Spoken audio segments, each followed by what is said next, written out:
Welcome everybody to our latest session of the Empire of the Ghouls. As usual, we're going to do a quick recap of what occurred last session, and then we'll get underway. So team, you'll likely recall when we picked up last session, you guys had just defeated this group of soldiers or guardsmen that had come from the town that you stopped in, making your way through Krakovar, where you had spotted Luna Ferelden. A battle broke out. You guys fled out of that town after being into a fight. You got a distance away, but were very tired and exhausted, having done a full day of journeying, and then ran into that encounter. So you didn't get too far away from the village before you tried to get a chance to rest, to recuperate. Unfortunately, those guardsmen sent out from that village did manage to track you down after a period of time, interrupting your rest and taking the battle to you. So you guys fought them, defeated them, and when we picked up last session, you guys were deciding what to do. Knowing that you were probably still in some danger, you decided to rest there, really desperately wanted to recuperate. Luckily, this time your rest was not interrupted. You managed to sleep through the night. As you woke up in the morning and started doing some preparations, Caliban mentioned that he had to take a call from nature and tried to make his way out. Unfortunately, he wasn't very... first he tried to kind of sneak away, wasn't very stealthy at that, and then he tried to sort of say, oh, I'm just heading out this way, and basically asked you guys to just give him a moment. After he took a little bit of a separation from the group and then came back a little while later, he let you know that there was a person that had left a message in his tent that wanted to chat with him. He said it was this woman who looked to be like a bard, perhaps, and she was interested in writing this epic tale of your tale, your journeys, your exploits, and that she didn't want to just appear near your group or just sort of stumble in and give some kind of impression that she was being overly aggressive or trying to force herself on your group, that sort of thing. Caliban seemed to be interested in allowing her to accompany you all, but he had to do a little bit of convincing for some of the other members of the group. He also happened to mention that she seemed to be familiar with your group and said she didn't want to come out while she was in the inn because she wasn't sure if you guys were going to be able to handle the situation you found yourselves in or not, but ultimately caught up to you on the road. So as you guys decided amongst yourselves whether to ask her to join you or not, eventually you guys decided that it would be all right for her to come on out, which she did, and she introduced herself to you as Neva. She had a musical instrument upon her, as well as some other basic adventuring gear. She seemed to be very much happy and in a very upbeat mood, and was very grateful that you guys decided to take her along. So you then began traveling over the land of Krakovar and finding yourself through some different fields, and you found this area where you were kind of moving through what looked like an abandoned farmland. There were these wooden palisade gates, not palisade gates, but these wooden separators, we'll say, that would strike off the path to show where like a farmland area was or a growing area was, separate from walking cobblestone area. You guys also noticed that there was a gibbet with a dead body inside. It was impaled and had a plaque around its neck hanging by some string, or some thin rope rather. You guys decided to approach it, kind of investigate a bit, and then as you did so, you heard this odd sound. Some of you heard beautiful singing. Some of you heard screeching, horrific sounds, as you found yourself being assaulted by 3 different magical creatures, which I'm sure most of our players recognize as harpies. In addition to the harpies, there were several direwolves that emerged from hiding to take the attack to the group. This turned out to be a very devastating impact on our group, as most of the team members failed at least one of the saves from the harpies, and thus found themselves charmed and starting to walk over to where one of the harpies was, as the wolves then took their time tearing into the group. In particular, we had Glory taking a whole ton of damage as the wolves kept tearing into him. Luckily, Archgale was able to shake off his charm pretty early on and use substantial amount of healing to keep Glory in the fight.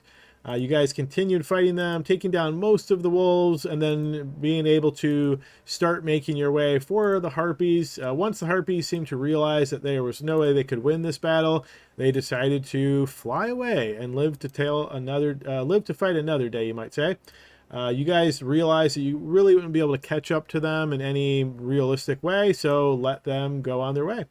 Then you guys were having some additional travels overland. Most of the rest of your travels, while they took a long time, measured in multiple days, like 10 plus days, you guys didn't have any combat encounters during this time, but you had some encounters with some fishermen along the village, fishermen along the river, I should say. After that fight from the guardsmen in the village, you guys decided no longer to follow the road down to Wallenberg, but instead to reroute and take a boat along one of the fishing villages, try to find a villager who would be willing to either sell you or rent you a boat and get you to the other side of the river, or take the river south, perhaps. So you guys did originally find that. After walking down for a distance, you went to a couple of villages, weren't able to find that, kept making your way south, eventually did find somebody who offered to take you for the price of 20 gold pieces.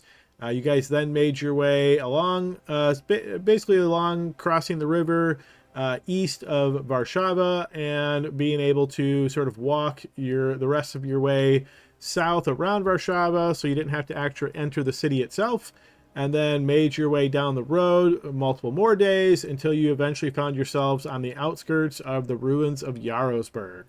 Once there, you guys were encamped and slept through the night, knowing that Jarlsberg was only like an hour or so away.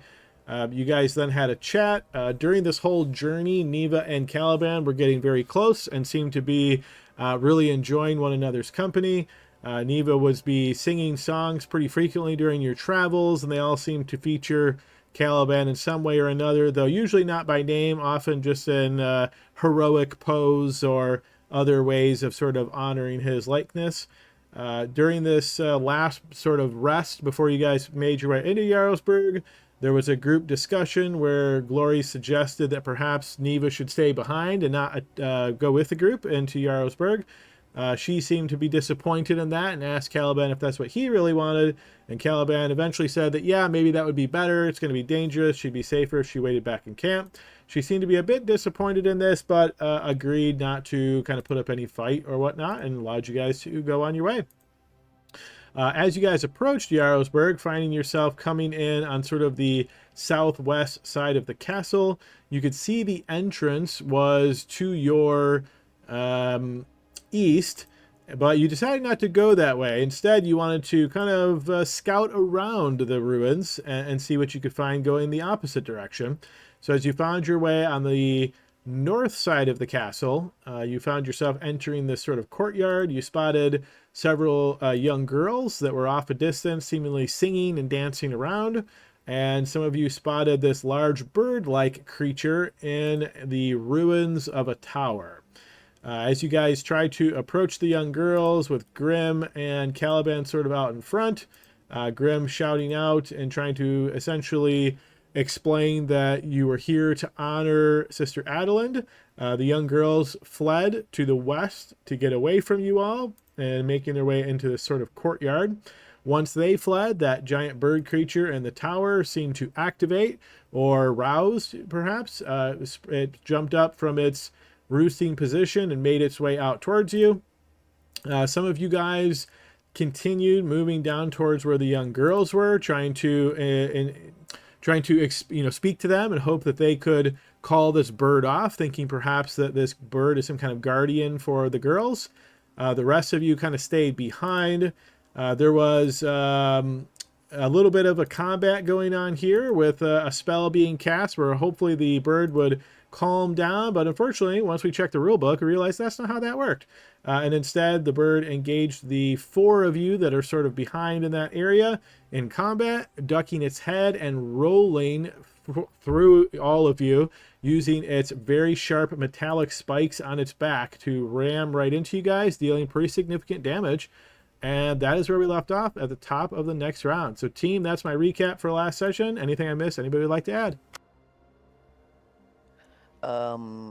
Due to Barnaby's aerial reconnaissance, speaking to the crows, the ravens were above the gibbet, he was able to learn that this was a human in the gibbet that was 2 days dead, was killed by a group of, I guess, humanoids or bipeds.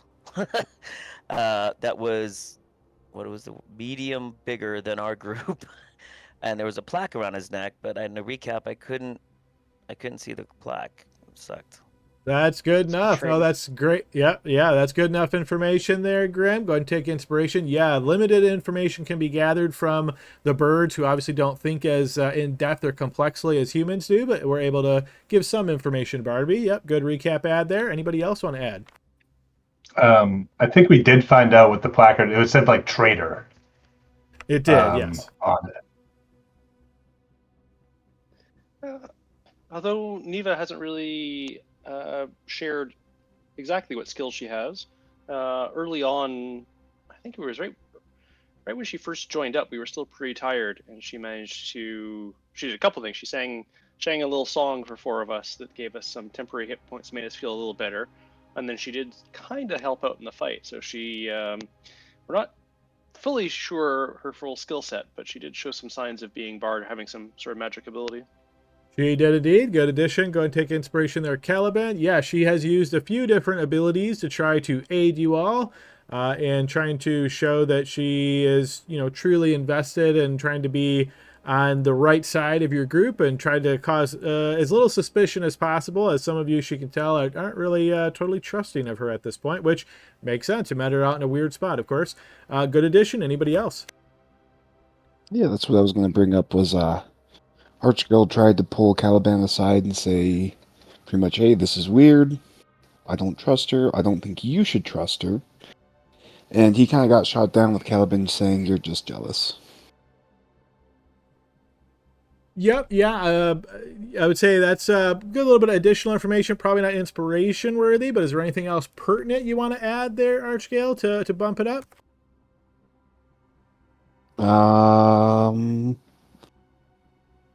Who? No. Okay, fair enough. I know you get inspiration anyway, being human, so no worries there. All right, anybody else want to add anything to our recap? I mean, I will just say she claimed to be an information broker, so whatever that means, and she wouldn't say who hired her, basically. All right, yeah, that's good enough. I'll go ahead and award inspiration for that, Runak. Yes, indeed, she explained that knowledge was her job, and she seemed to know many of your names. And you guys then asked her, well, what's my name? And she didn't get any of them wrong. So she certainly does seem to be have some good information, and maybe she exactly is an information broker. All right, last call for any additions to our recap.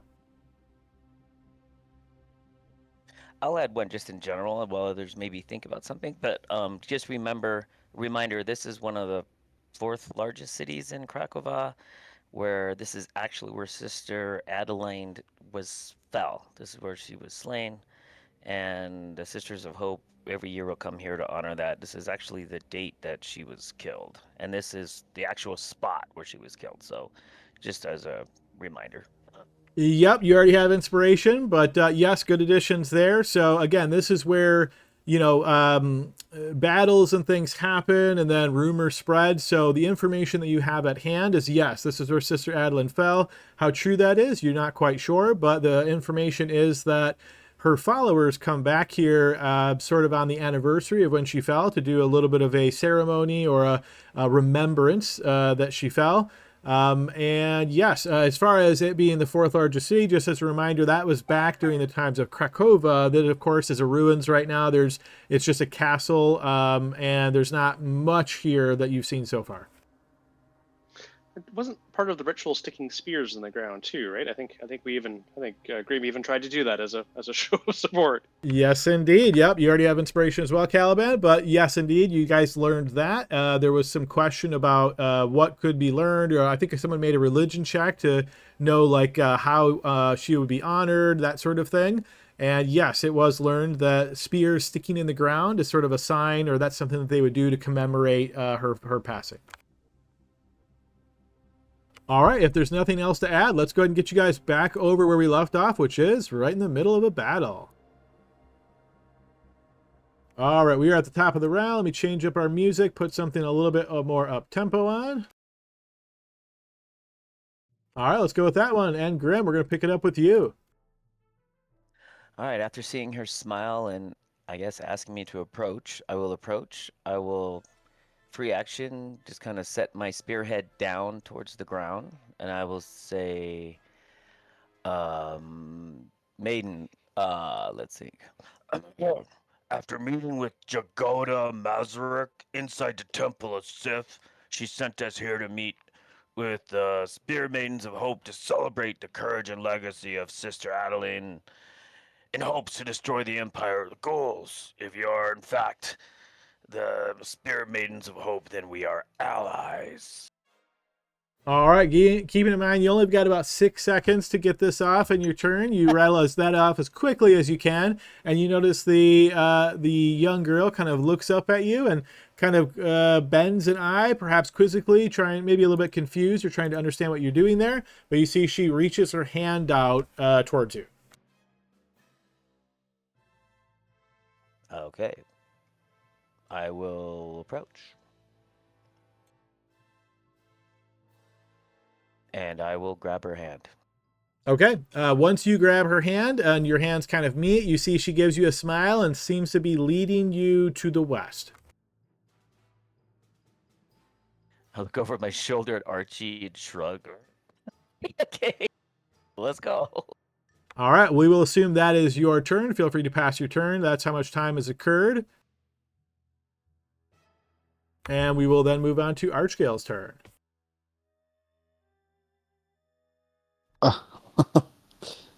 I guess I'll just shrug at Grim and I'll start making my way back over here. Well, I will call out. Hey, how's everyone doing? Do we need to call off the bird?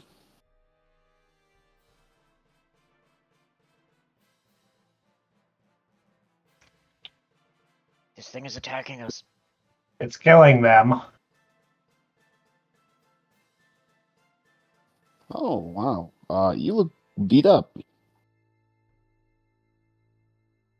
And then I will cast. I'll just cast Healing Word on Zach, since he looks the worst of them all. Not very nice. Well, I don't know that because he's got a mask on, but I assume that's why he keeps the mask on. All right, let me post that real quick.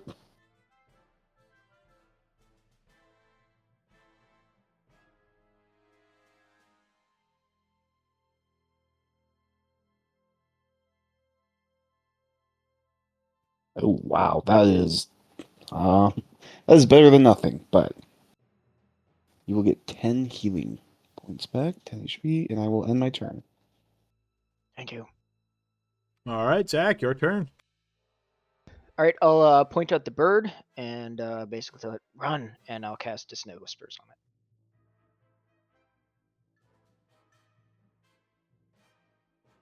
DC 16 saving throw. Wisdom. All right, here it comes. Okay, yes, this does seem to take effect as the bird will use its reaction to move. Would anybody like to, or I guess just Zach or Caliban, would you like to take an opportunity attack? Nope, I'll let it go. And actually, Glory, since you have a reach weapon, how about you? No, I won't.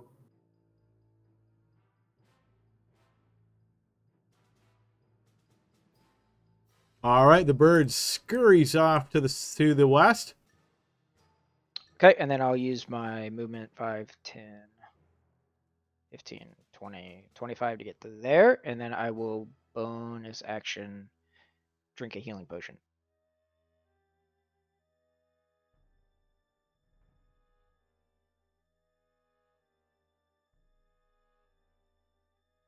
And that'll end my turn. Okay, Runok.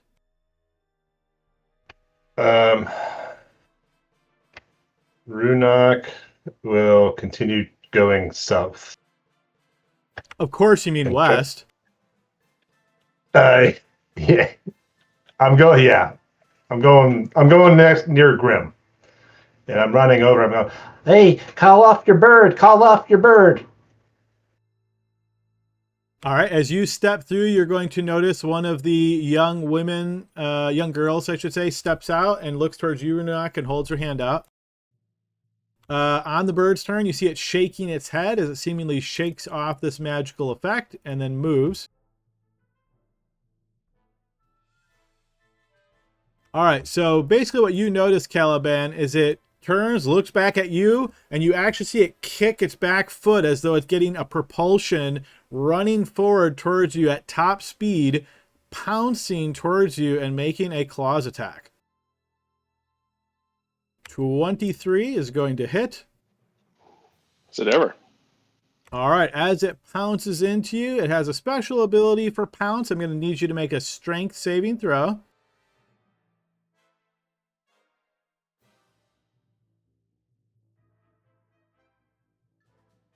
All right, it pounces into you so hard it knocks you right off of your feet.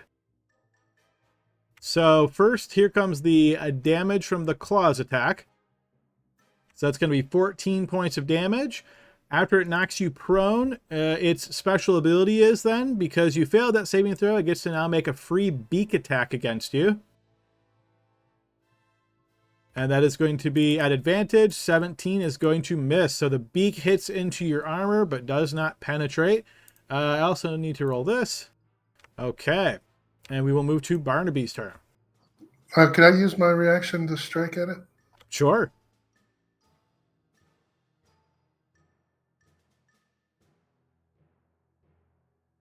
That will miss.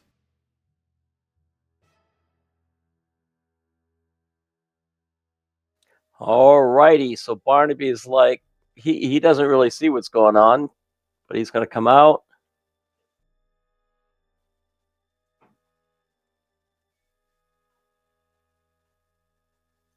I'm going to go there, and I'm going to cast Cure Wounds on myself, the greedy little gnome.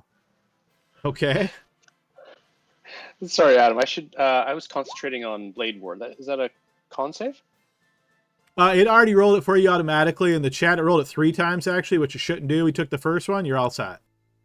Oh, nice. So there they are. Oh, yeah. Nice. Thank you. All right. 16 HP restored. There you go, Barnaby. All right, and as a bonus action, I'm going to go ahead and cast Shield of Faith. You can't cast Cure Wounds and Shield of Faith. Yep. Wait a second. I'm a paladin. My deity. Let's. Okay. I'll go ahead and end my turn. Good try. All right, Glory. All right, I'll try to. Actually, I'll move over one and try to attack it again.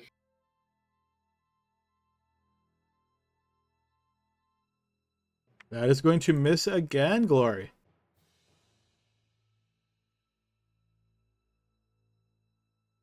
All right, bonus action. I'm going to roll 2d12 to heal that on my turn.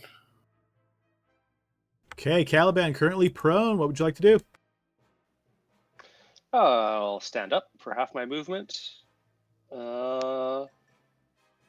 I'm going to second wind for a few extra hit points, which is there.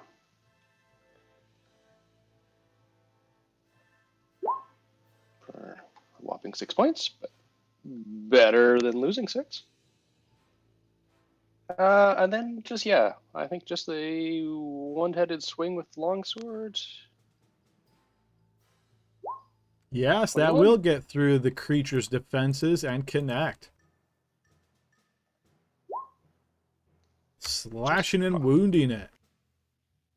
Just give it a little bit of a neck. Foul beast. And that'll end my turn. All right, top of the round, Grim. This young lady's going to escort you over to here.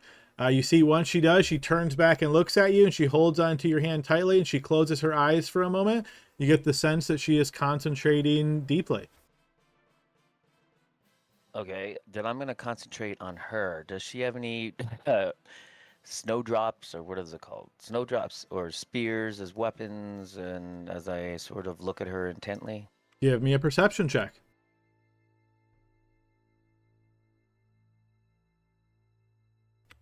Actually, now that you're really paying attention, even though all this stuff's going on behind you, you happen to notice that her skin is kind of bluish, in fact, and before she closed her eyes, you realize she doesn't have a pupil. They're like just solid black. God.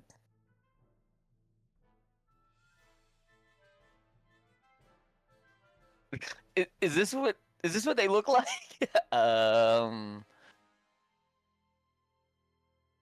This is the anniversary. I remember that. I mean, this is got to be them. Well, as a reminder, you're a day or two before the anniversary because you wanted to make sure you got here in enough time. So I believe we said the anniversary is actually the next day. And also, as a reminder, you've seen Runok's eyes. Yeah. Yeah, that was a very fortunate roll for me. Okay, I'm going to. That's my action. I'm assuming to do that perception check. So Yes. I am going to look over him. It's free action. You realize you can't let go of her hand as she is grappling you, essentially. Runok, they are false. They look like you. And What? then, yeah. Then I will. I guess can I move out? I guess I can't move then either, right? Correct. She is grappling you. Okay. Then that is it for me. So I'll warn you, Runok. They are false. This is probably a changeling in my turn. Okay, Archgale. Okay. Gonna move up to here. And I'm gonna cast the spell. I gotta remember what it's called. Guiding Bolt. All right, and who is your target? The bird. All right, guiding bolt on the bird. I'm only doing this at first level. That probably doesn't hit. Flies over the bird's head. Can I use my inspiration on that? Sure.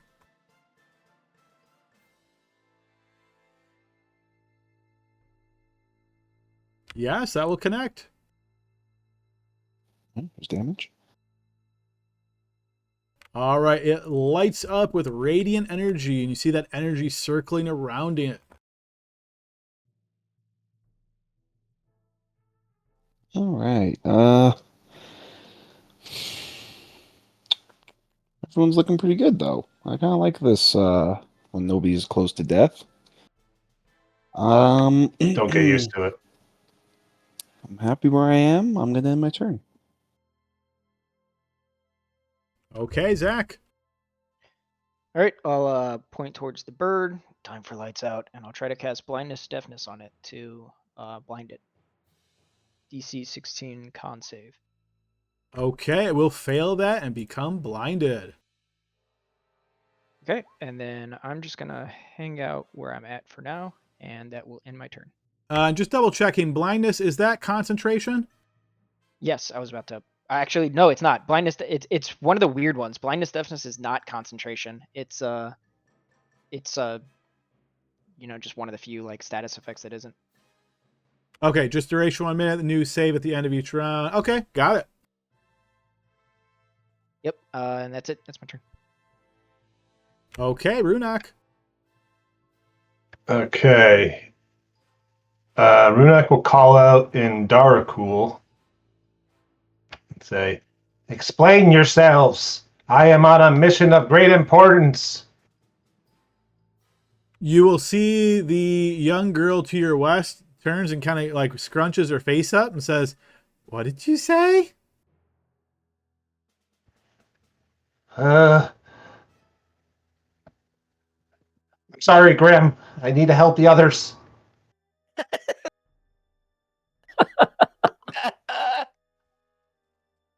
No problem. I got this.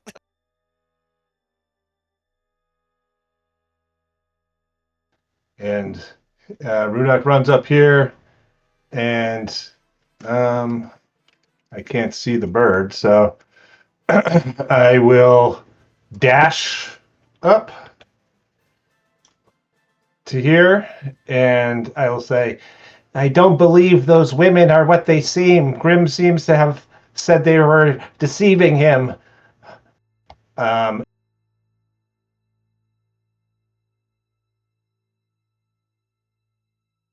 And I will end my turn. Alrighty, on the start of the bird's turn. Okay, it is unable to see, so it's going to essentially just try to attack the person just next to it. These attacks will be at disadvantage.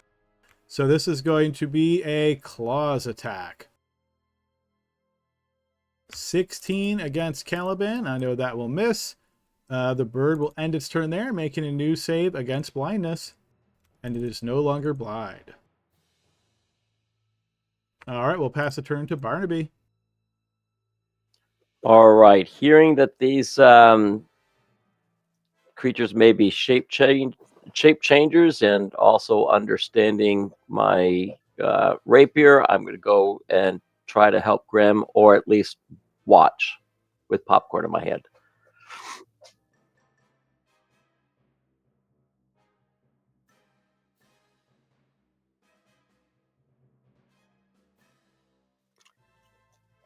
And actually, as I get here now,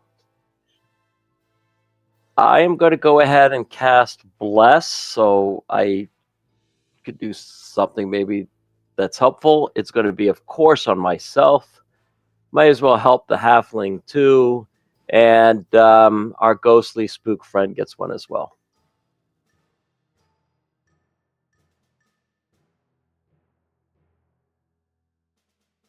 And I'm going to move 2 more times, and that'll end my turn.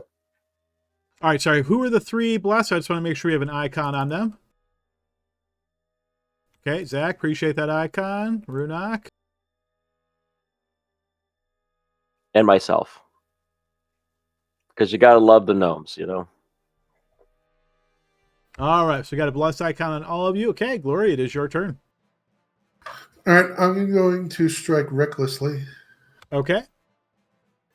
And it should be at advantage because it's lit up. It will be, yeah.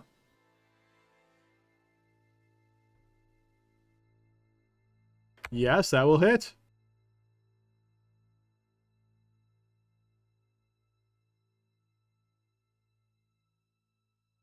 So plus another 211.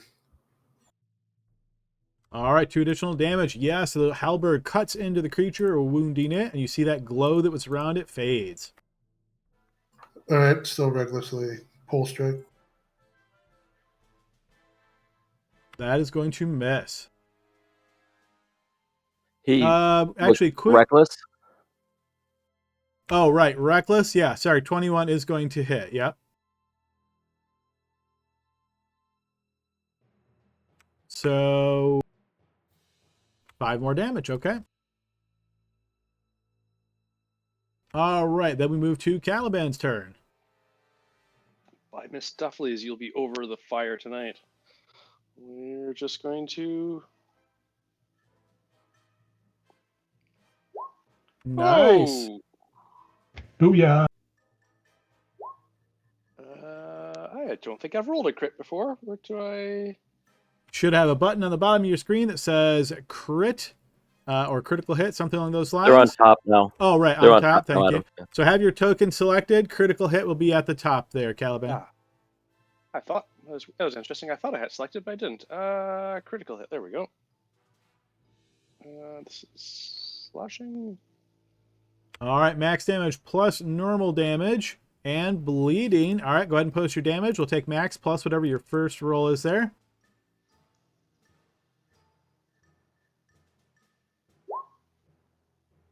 Alrighty, so your max damage is 11, and then you rolled 5 more, so that's going to be 16 points of damage. Okay, that will wound the creature and cause it to begin bleeding.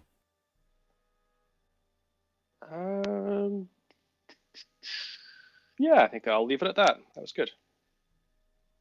Okay, at the top of the round, Grim, as this young girl has her hand on your hand, holding onto you tightly, and you realize something is amiss here. You realize that both you and her suddenly descend into the ground as though through magic. As you blink, you suddenly realize you are up to your waist in earth. All right, well, I like the GTFO. let go of hand and crawl my ass out of there. All right, so because you are halfway in, you are considered stunned, but you get one chance to try to free yourself, and you can do this by making an athletics check. If you fail this, there's no further checks allowed from you. Okay. Well, because I am a remarkable athlete, according to my subclass as champion, this will be with advantage then. Okay. So with advantage, 21 is a success, and you will manage to break free of the earth. As you do so, you notice all of the other young girls turn and look at you with angry looks upon their faces. I have a different look of fear. So, all right. I am going to then. That was an action, right? So then I'm just gonna go for it. Move. So she may do what she wants. She is in the earth. You don't feel any kind of reach out from her. 5, 10, 15, 20, 25, 30. That's my movement action. Okay, I'm gonna say, guys, there are ghouls or something down here. We need help. Look out, they're coming, they're gonna chase after me. Okay, that's my movement. And There's still this big effing bird up here. yeah, I see that. Okay, well then I'm gonna stand in this corridor and take some hits for y'all. Action, movement, and that's it. Hey, Archgale. All right. I'll yell out to these fellows, and I will say, just yell if you need healing. I'm gonna help Grin. I'll move 5, 10, 15, 20, 25, 30. All right, Grim, I'm here to help. I think they're undead. Give me a little bit, and I can run in there, and we can test that theory. But my legs are tired. And I will action dodge. All right, on this little girl's turn, she's going to make her way up here, and as she does so, she's going to slash out with her hands, which you realize her little fingernails suddenly they look vicious. She's going to miss you a couple of times and then reaches forward trying to bite you. But you manage to evade those attacks. See, I told you, Archie. All right, I'm going to move down 5, 10, 15. I'm going to cast Chromatic Orb Thunder at that one. Okay. Yeah, that'll hit. 11 points of thunder damage. Okay, that will indeed connect and wound her. And that will be my turn.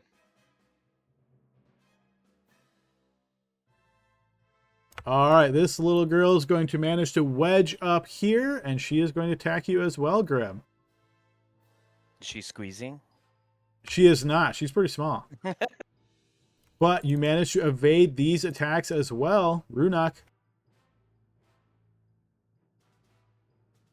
Okay. Runak, I want to take care of this bird, and we'll take care of these other duels first. So Runak's going to go, all right, do your best, Archgale. I'm moving away from you. And he'll, 1, 2. Shoot, I can't get up to it. So, unfortunately, I can only get there. But from there, I will Eldritch Blast it. Okay. Yes, 15 will hit.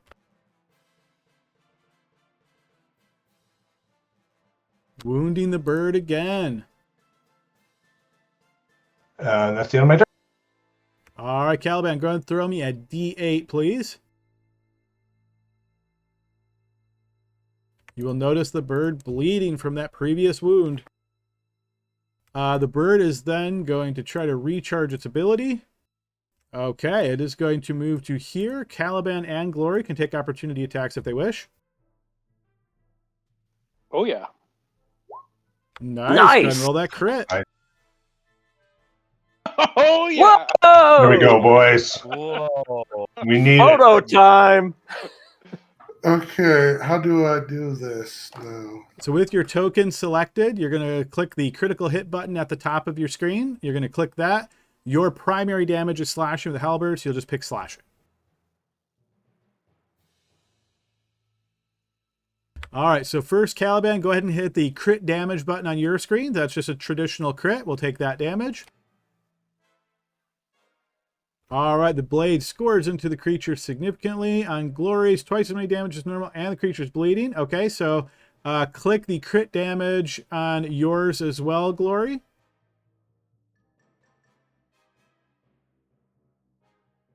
Okay, so that'll deal 17 points of damage. Plus the 32 from the halberd. I don't. There's also the 2 from the Necrotic Shroud and the 1d6 that I have for when I'm raging, and the 2 raging damage. So when I click the expand on halberd crit damage, it already has your Necrotic Shroud and your rage damage built in there. If you want to double check. Oh, that. sweet. Okay, cool. I didn't know if it did that. Yep, no worries. All right. Okay, so That's it a moves. massive hit. That is, yes, the bird is not looking so well. However, it is going to go ahead and use its piercing roll ability again to roll through all of you. So I'll need you guys to make strength saving throws, DC 15.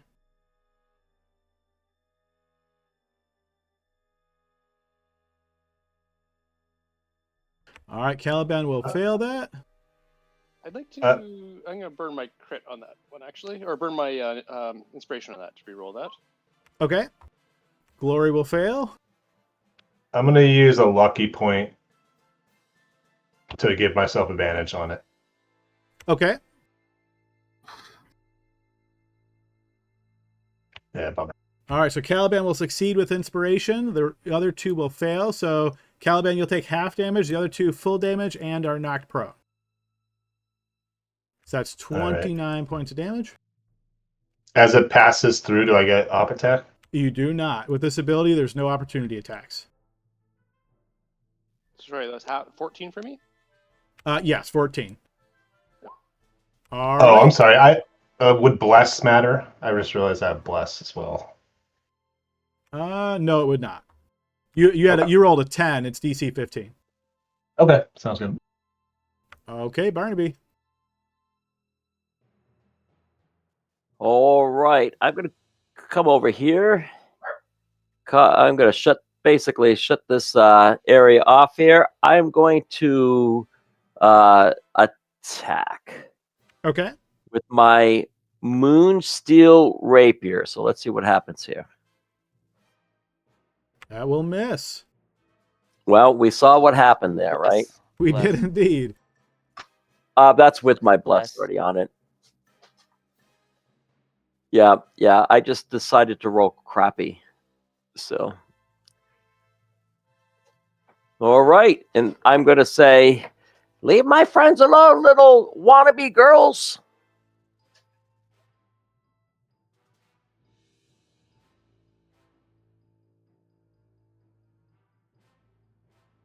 All right, this one will get to here, and then you'll notice she sinks into the ground. Glory, your turn. All right.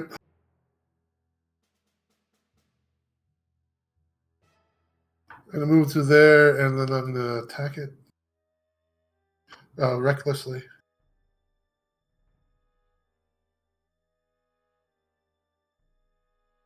It looks like you should hit it, Glory, but you notice it fans those spikes on its back, deflecting your attack.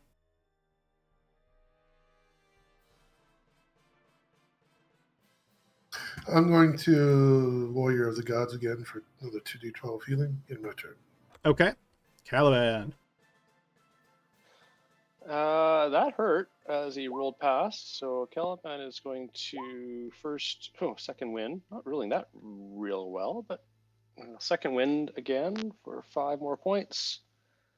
He'll move up to here, which I think gives us flanking. You indeed have flanking. And let's see if we can I get another crit. I'm kind of addicted to them now. That will hit. Darn close. I am going to use my action surge Okay. and see if I can't finish this thing off.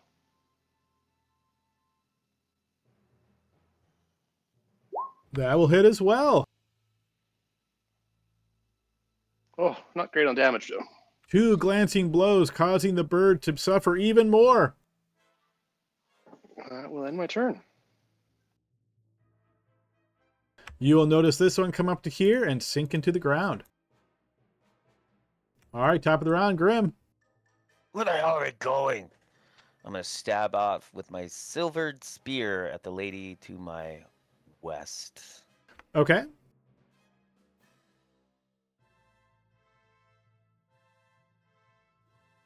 That will miss.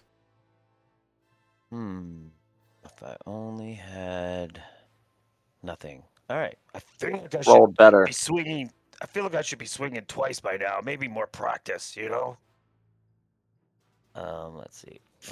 Bonus action is nothing. Stand tall. Okay, Archgale. All right, I'm going to channel Divinity Turn Undead. And since Runok is not nearby or within 30 feet, if he was, I would exclude him from this, but he is not, so. And it does not state anything about them needing to be within eyesight, so even if they're underground but still within 30 feet, I assume this still works.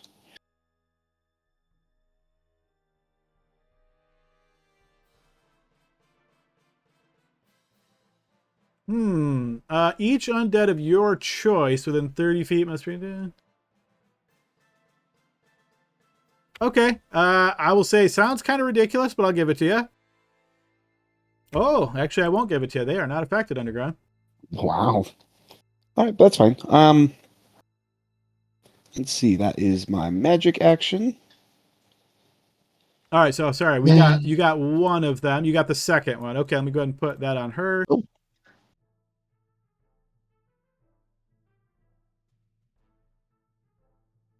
All right, I'm gonna put that icon on her as she is affected. Perfect. And then let's see what would be a fun bonus action. I'm gonna go ahead and I'm gonna cast Shield of Faith on Grim. Oh, I feel the strength of Rama. And my turn.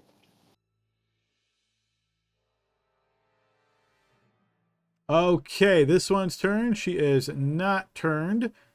Seeing the shield appear around Grim, she is going to sidestep and attack at Barnaby. 21 on Barnaby. Looks like that is going to hit.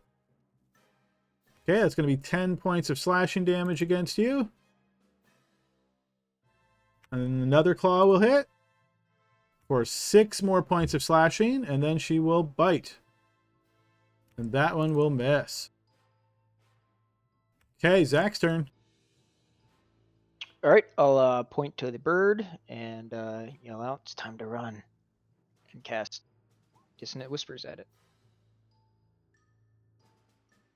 All right, Dissonant Whispers on the bird. Here comes Wisdom saving throw.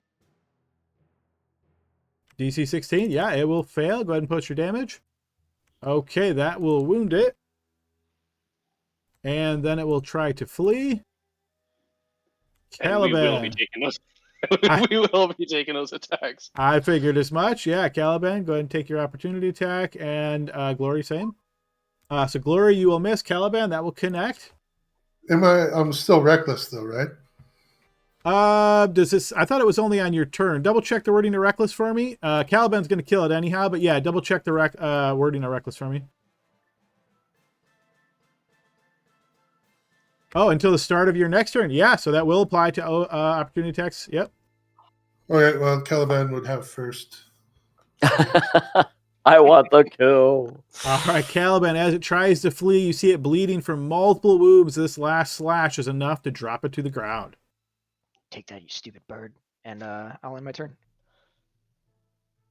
All right, this one is afraid, so she's going to go ahead and move away. All right, Runok. Okay, bonus action, second win.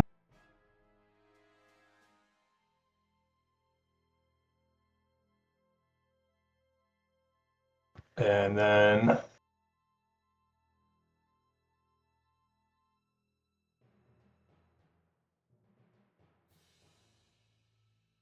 get right here next to Zach. And I will Eldritch Blast, the one that's next to Barnaby. Okay. Even with the cover, yeah, that'll hit. Slamming into her and wounding her. And that is the end of my turn. All right, the poor bird was slain. We move to Barnaby's turn. I gave you a chance. No more. After this next one, I mean it. That will miss.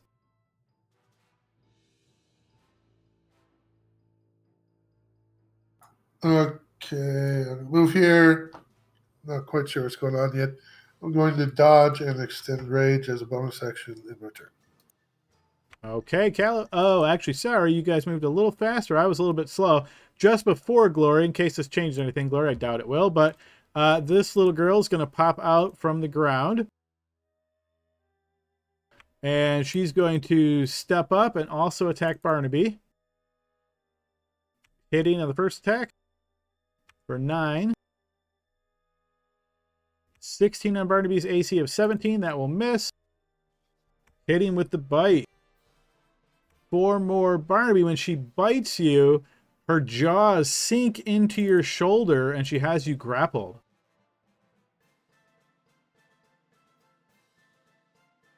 All right. Just checking there, Glory. Anything would have changed? No. All right. And then we'll move to Caliban's turn. So yeah, don't really know what's going on yet on this end. But 5, 10, 15, 20, 25, 30. Seems like some thugs beating up on some little girls. Interesting. I haven't even hit one. I'm being nice. I'll make the dash action to try to get in there. So,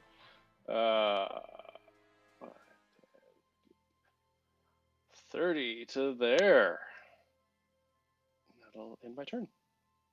All right, before the top of the round, the other little girl's going to pop out of the ground as well. Squeeze up to here and attack Grim.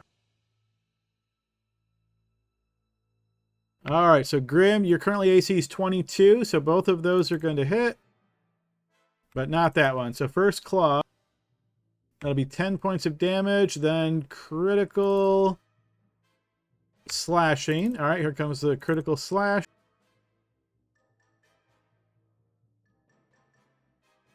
All right, twice many damage dice normal and the bleed effects. I'm just going to post the crit. So 19, and then a 1d6 at the start of your turn. So it's just a one-time effect.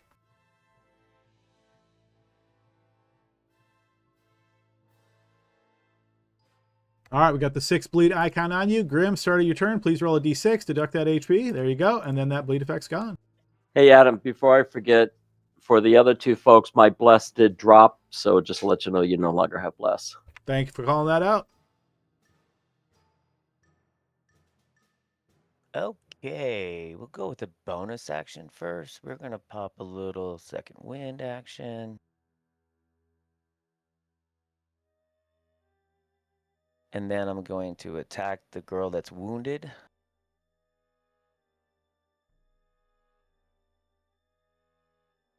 Not words you usually hear in a D&D campaign. That will hit. Oh, great. This is a D6.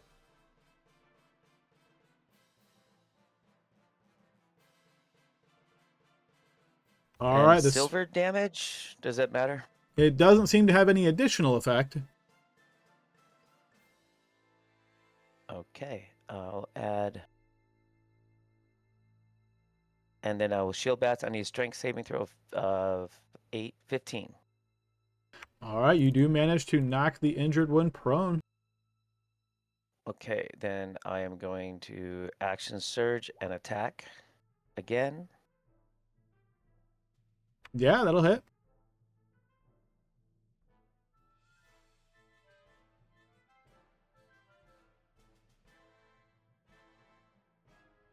And she is wounded a second time as your spear pierces into her chest.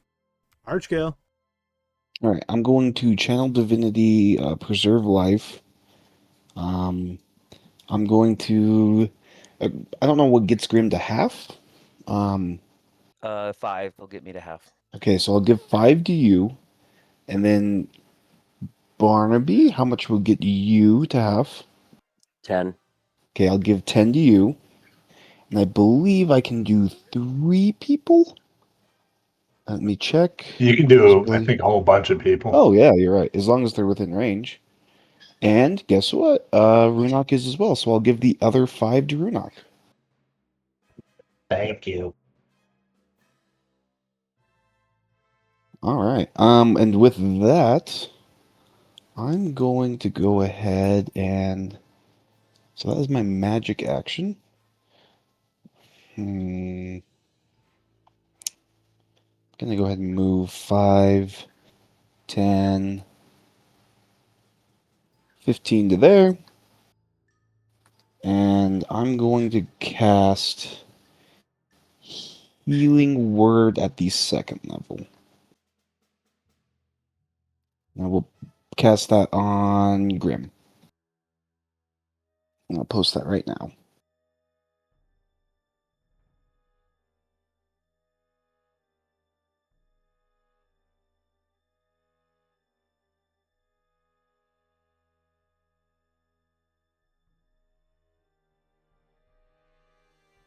He will get 20 back, and I will end my turn. All right, Helps me do my job better. this young girl is going to stand up, and seeing that her Girl Scout companion there has Barnaby in her jaws, she's going to attack Grim. Critically hitting on the claws, but missing on the others. Here comes a slashing crit. Lacerated, maximum damage plus normal damage, and bleed for 1d12. Ooh, that's a big bleed.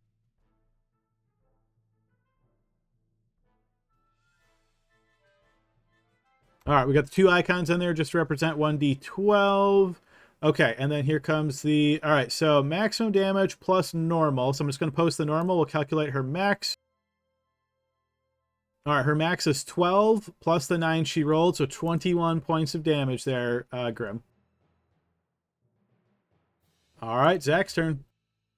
All right. First thing I'm going to do is I'm going to convert 2 sorcery points into a 1st level spell, and then I am going to immediately use that spell to cast Witch Bolt on the one in the center. Okay.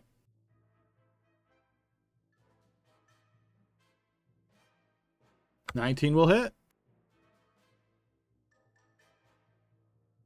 All right. 11 points of damage, and that's my turn. All right, this one will keep fleeing. Runok. Okay.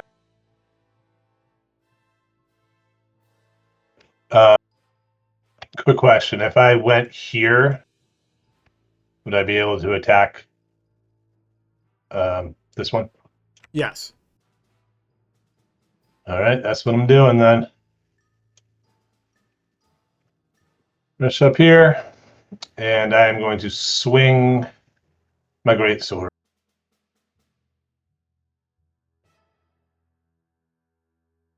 17 hits.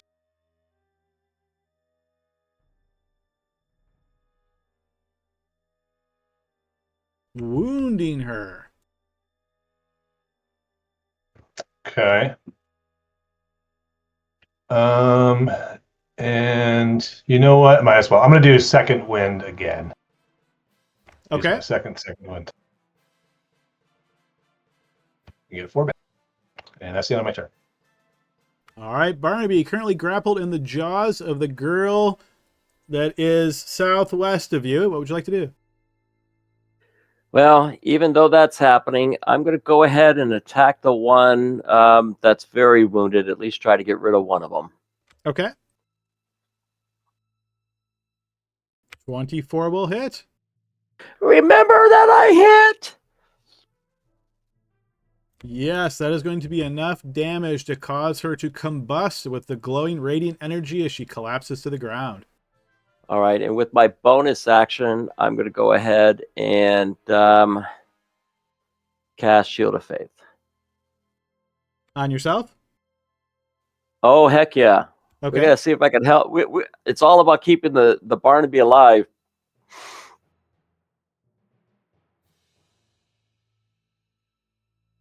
All right. Well, since you are currently grappled in her jaws, the bite attack automatically hits. So I'm going to go ahead and post that. So that's going to be 6 points of bite damage.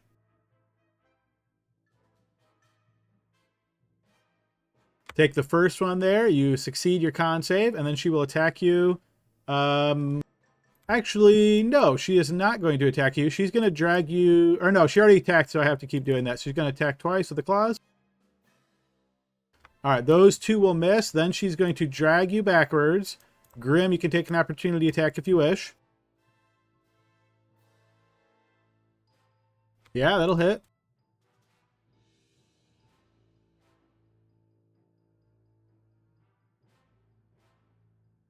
Wounding her. All right, move to Glory's turn. All right, I'm going to move up to there and attack that one. Okay. Recklessly. That will miss.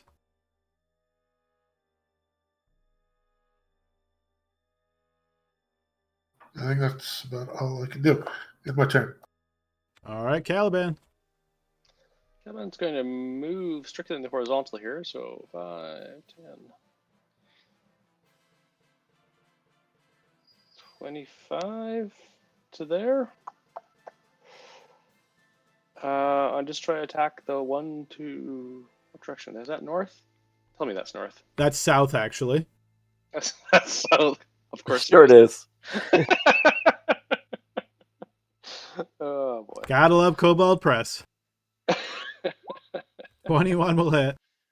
Man, I've been rolling well tonight. The blade slashes into her arm. Yeah, and that will end my turn. All right, seeing the badly wounded Grim, she's going to take her attacks against Grim. Critically hitting on the claws. Dang, so many crits tonight. I told you, I go on tears every now and again. All right, twice 20 damage is normal, and another bleed effect. All right, that's going to be 13 points of slashing, and I don't have another icon, Grim, but you're going to have another bleed. Then she's going to attack you claws again. That will miss, and then a bite attack, which will critically hit. No. This is a piercing attack. All right, so just true crit. That's another 10 points of damage.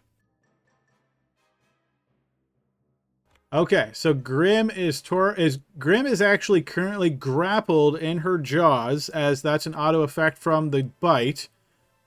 He drops to the ground. When he does, she is going to move backwards, pulling him while he's in her jaws.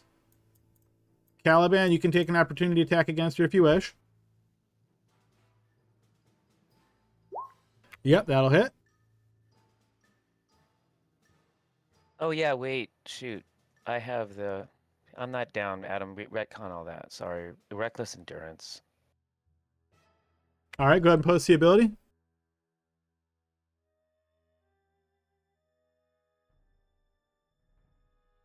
So I'll still drop, but it'll be at my bleed effect.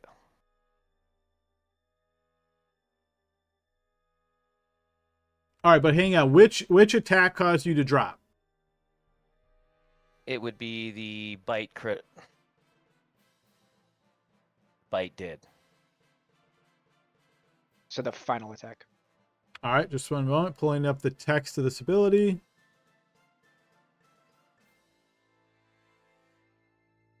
Okay, so you still have 1 HP, and then she drags you backwards. Caliban attacks, so that will still apply. Her turn would pass. You have 2 separate bleed effects on you. So the first one's going to drop you to 0. The second one's going to be a failed death save. Both of those effects require an action to staunch. So you still have 2 active bleed effects on you, Grim. Yeah, I'm dead. Doesn't matter, but I just Glory wanted to see. should have been able to do an attack as well because the reach weapon. Yeah, right. Yep, feel free. Hang on one sec. I'm just calculating this on Grim real quick, though. So the first one dropped you. The second one was a failed death save. So I need you to make a 2GM death save here, Grim. You've got 1 failed right now.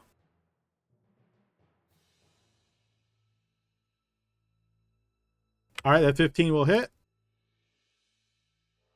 Okay, so regardless of what you rolled there, that is going to... I'll fix it. I'll fix it. Okay, so again, just for, keeping this in mind, your turn ends. You currently have 2 active bleed effects on you. Archgale, your turn. All Wait, right. sorry, point of order, Adam. Wouldn't he have started his turn alive?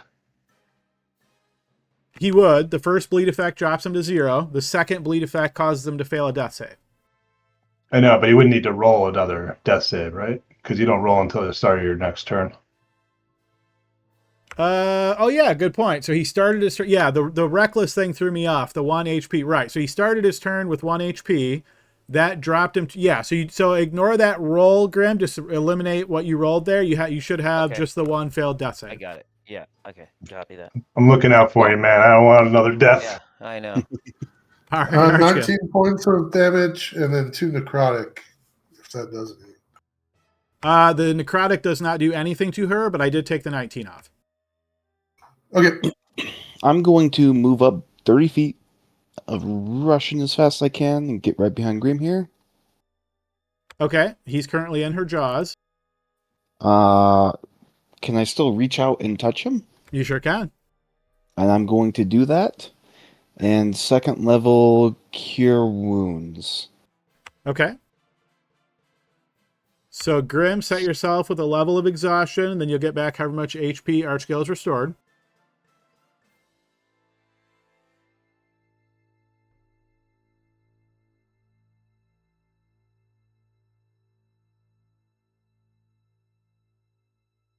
That money. All right, 23 HP restored.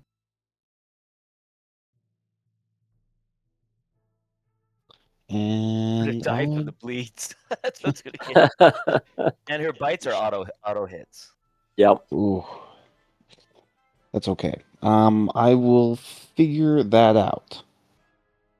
But not on this turn. So I end my turn. Okay, Zach.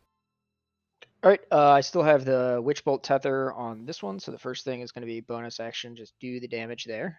1 point. Yes. And then I will take an attack of Sorcerer's Burst at the same character. Yes, that will hit.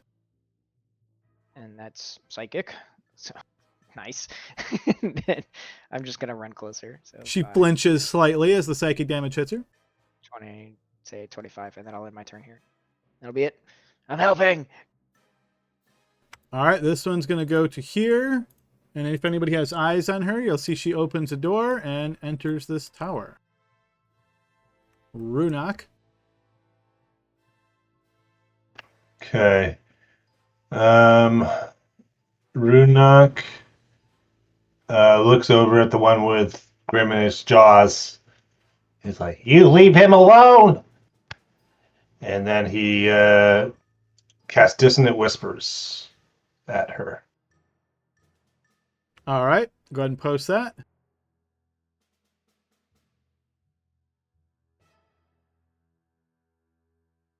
She will succeed. Yeah. All Go ahead right. and post your damage. She'll take half damage.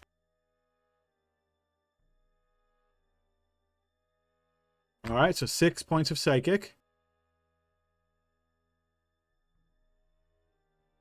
Okay. And I will move up. There. That's the end of my turn. Okay, Barnaby currently grappled in this young girl's jaws. What would you like to do? Grim, this is for you. Here's my first crit of the session. That you're hitting the one that's currently grappling Grim. Yeah, she's the weakest one, so, you know. All right, that will connect. All right, so on the moon steel, is she a shape changer, Adam? She would is need not. to make a okay, all right. She's just an ugly bitch girl. Okay. So I'm gonna go ahead and use my last spell for Channel Divinity. Well, we'll see how the damage does first. All right, with that magical blade, that is enough damage to slay her as she drops to the ground. Yes, going out in glory. All right, then that on my turn.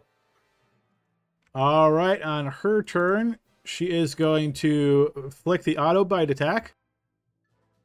So that will deal 8 points of piercing. And then she's going to try to claw you twice. 19.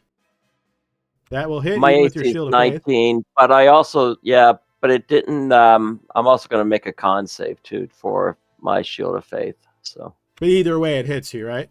yeah, that one there hits me, but you know, All right, because that'll the first one, the second one wouldn't hit anyway. So, right. Yep. Okay, so that's 8 points of damage, which looks like you drop. Okay, so she is then going to pull you backwards. Runak can take an opportunity attack. Grim, you can, but it'll be at disadvantage because technically you're prone right now. All right. I'm gonna use my another lucky point to give myself advantage on this. Okay. Oh, shoot. Just set yourself back to public and yeah. So 24 will hit Runak. Grim, that will miss. All right, she is wounded by that attack. And we move to Glory's turn. All right, I'm going to move down 30 feet to there. I'm going to use Healing Hands and 2d4 healing to Barnaby. All right, Barnaby gets 4 HP back. Set yourself to 1 level of exhaustion.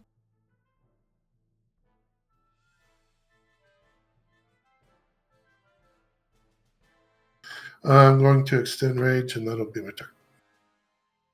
Okay, Caliban. Caliban is not going to let Barnaby get dragged away, so... hey Adam, just to let you know, it's not letting me do. I may reboot my roll 20 in a second, so it's not letting me add HP. So I'll try it on my character sheet actually, see if that works. I can only get to there with 30, I'm afraid. Can he... Could he grapple her to get her to drop Barnaby? If you just grapple her and like try to pull her backwards, that doesn't auto break the grapple that she has on Barnaby. But if you want to try to use your action, basically making an athletics check to break the grapple, you can do that instead. Yep, that's what I'll try to do. All right, so you're going to make an athletics check. This will be opposed against her athletics check. And since this is an athletics check, can I use one of my second wins to add a roll to it? How many do you have? I feel like you already used 2. Well, I have 3 second wins. I've only used it once. Oh, okay. Oh no, Sure. no, sorry, I used it twice. You're right. I didn't take the second one off. Oh, I you have, have but I you have a only- total of 3. Okay, then I sure. have a total of 3. Yeah. Okay. All right. So here's the first off the athletics check, which is asking me questions instead of rolling. Weird. Okay. Are you using tactical mind? Is that what it is? Yeah. Okay. All right, so then Yeah. you get to roll your second wind and add it to that. Is that right? Yeah. Oh, if you fail. Okay, so let me make her check. All right, so that will succeed. You break the grapple. You won't need to make that check. Oh, nice. Let's save that last second wind. Which actually maybe I will use. No, I won't. I'll leave it at that. Yeah, that will be my turn. Got him out of her jaws. All right, Grim, please roll a d12 and a d4. Okay, you'll take 5 points of bleed damage. Bleeding, and I don't care. I'm going to move up here. I'm going to attack her with my action instead. All right, just really quick question, Caliban. So I'm reading Second Wind here. It says you can use this feature twice. You regain 1 expended use when you finish a short rest. So how do you have 3 uses?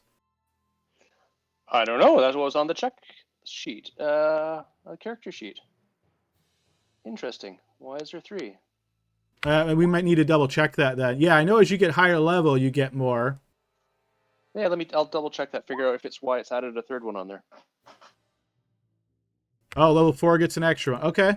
Yeah, that's. I hate how they have the SRD here. It's like it's not all listed out well. All right, sorry. Go ahead, Grim. I'm at the flank. Going to attack with my spear. Yes, that will hit.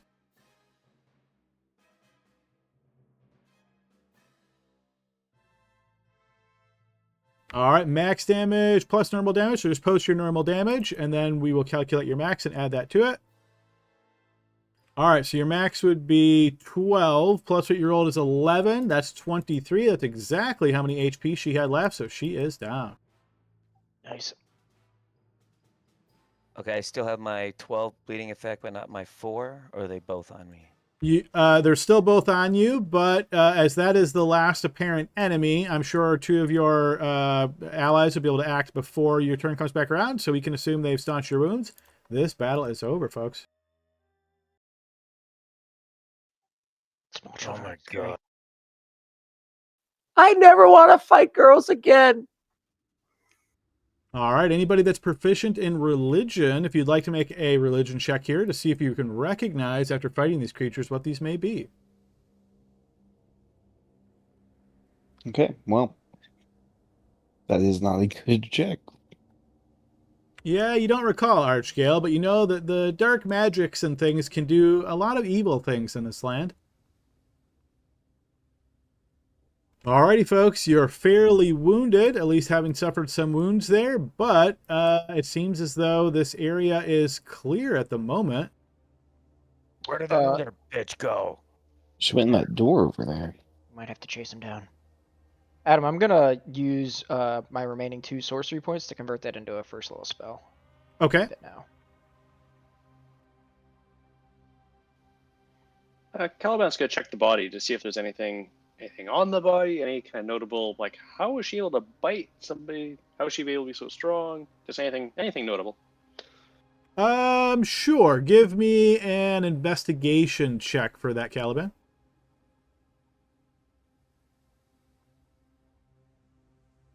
So other than obviously their mouths being able to open much wider than appears normal at first glance, like if you were to just connect their top and bottom jaws together and look at them, they just look like normal young girls.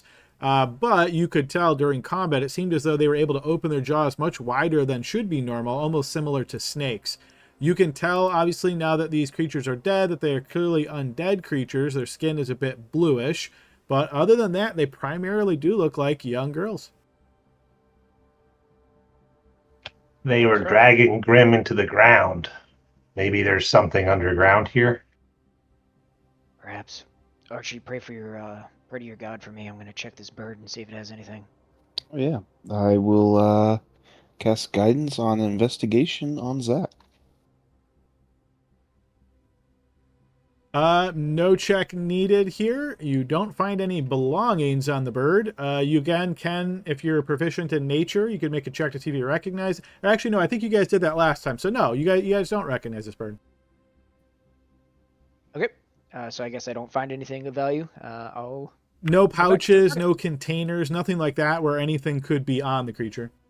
Why Yeah, I don't was you saying check like its- maybe I could like take one of the feathers or something from it. That's what I was sounded, thinking. sounded like they were like blades almost, right? They are, yes, yeah. So it's not. It is very sharp feathers. So they're actually referred to as back spikes. So they resemble feathers, but yes, they look more like metallic versions of that, and they're very sharp. Could I try to remove one? Sure. We're getting into a little bit of house rule kind of thing here, but I actually have an old formula that I used to use. Let me try to pull that up real quick. I created a Wow. little subsystem here to use in these kind of scenarios. Like getting poison from a purple worm. It's, some players really enjoy like trying to harvest things from creatures, and it's not really part of the standard D&D 5e rule. But I put something together a while back which seemed to work pretty well, so let me just pull those rules up. All right, so Hey, let's see. Barnaby, let's get back. Hey, Barnaby, come back with everybody with me. I know you're back. All right, so this creature is a monstrosity. Sorry, I just want to wrap this up real quick. This creature is a monstrosity, Zach, so this is going to be based on nature. So please make a nature check. This is going to determine if you, like, what your knowledge base is to try to extract something from the creature.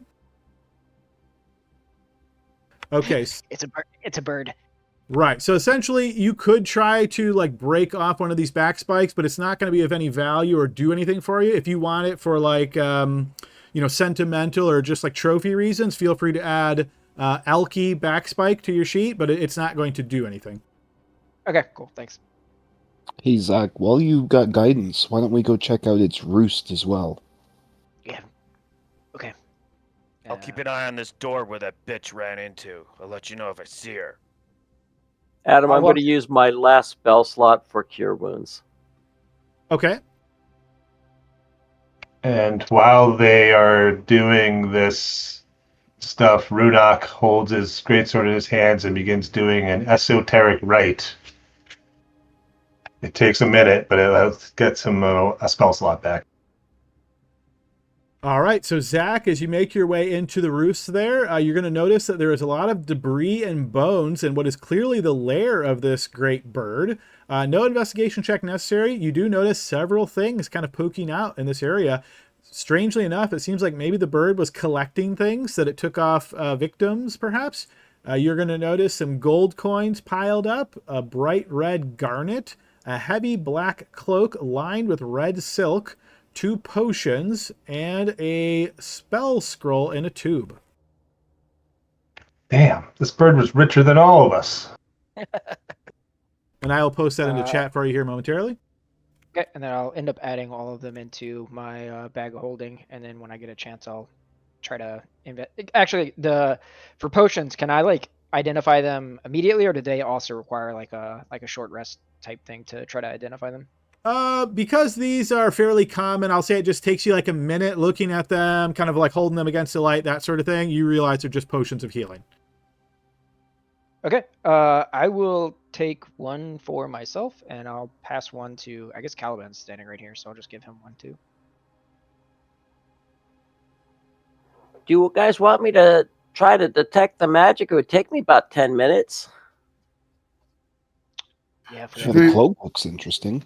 Should we just take a rest? Like a short rest? Oh, I think that's, yep. Mm-hmm. That's a good idea. We should secure the perimeter first and make sure there's nothing here that can sneak up on she's us. still in the tower. We can't rush. She ran in the tower, guys. There's That's true. someone still around. We're in danger.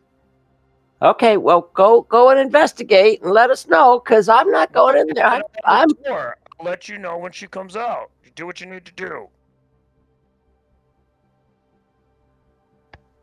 I'll go with you, Grim. I'll go with you guys. Well, we could all go. I'm just waiting for you guys to do your thing. Just don't forget, there's someone in the wind. I'm assuming a minute goes by, right, Adam? I'm able to do my little chanting and stuff. Yes. All right, at the end of it, you do see a weird sort of miasma of energy sort of surrounds Runak for a second, and then he opens his eyes and he's back.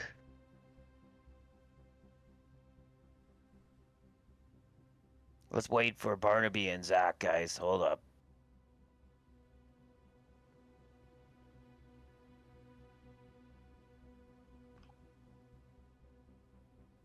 She probably just ran away through a hole in the wall, but I've kept an eye on the door. She hasn't escaped.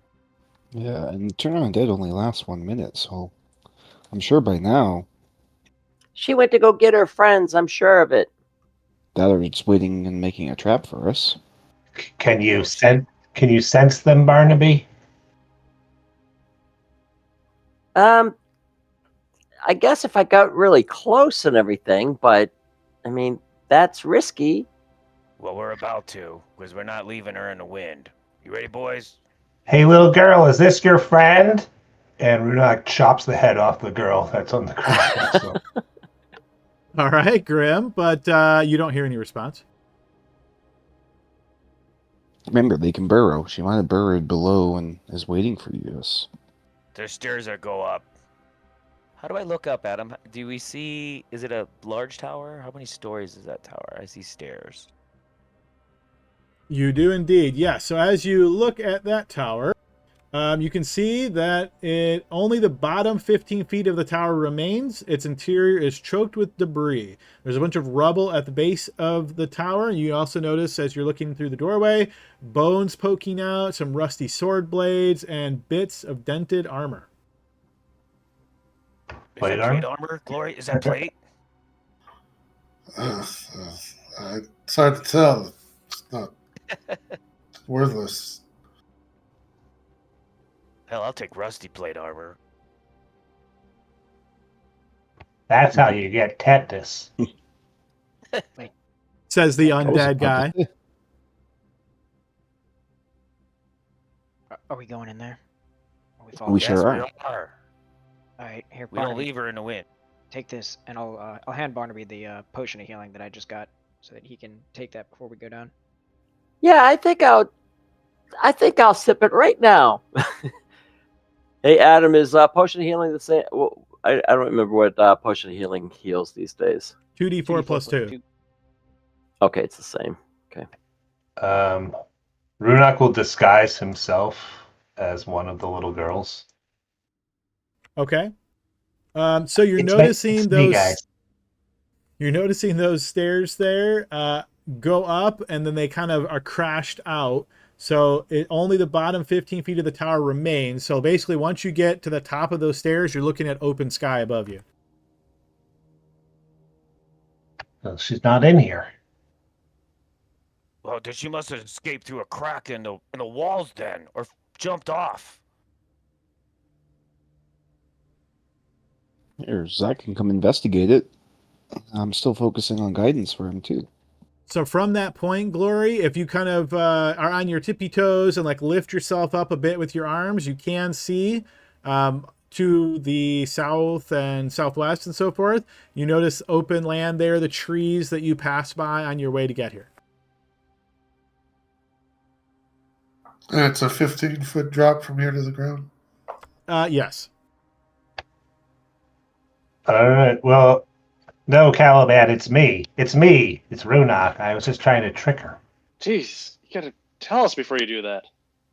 I said it when I changed, but I'll warn you. I guess Runak, as a last desperate effort to try to find this, I will cast Detect Thoughts. Okay, go ahead and post that.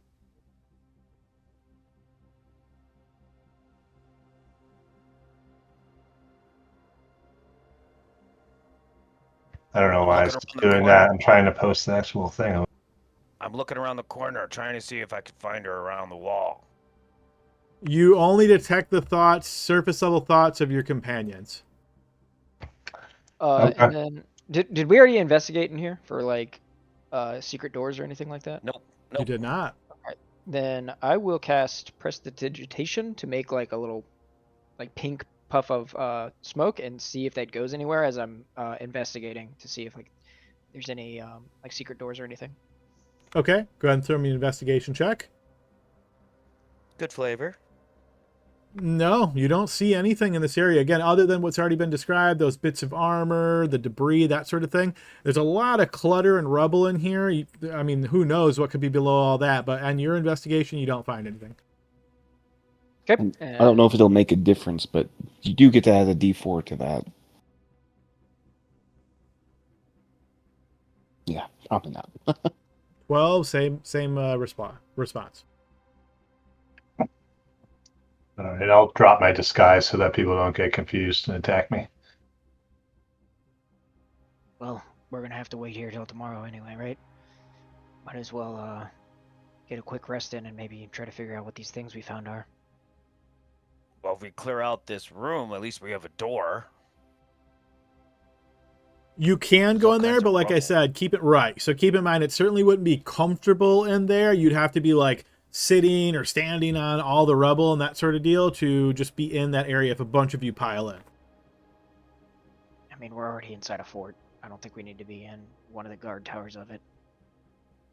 What about this central area that I'm in, Adam? Is this similar? Is this a empty tower base or something? It is an empty tower, yes. You don't even see stairs here. It looks like this is even more ruined than the other towers that you spotted. If you wish to search the area, though, throw me an investigation check.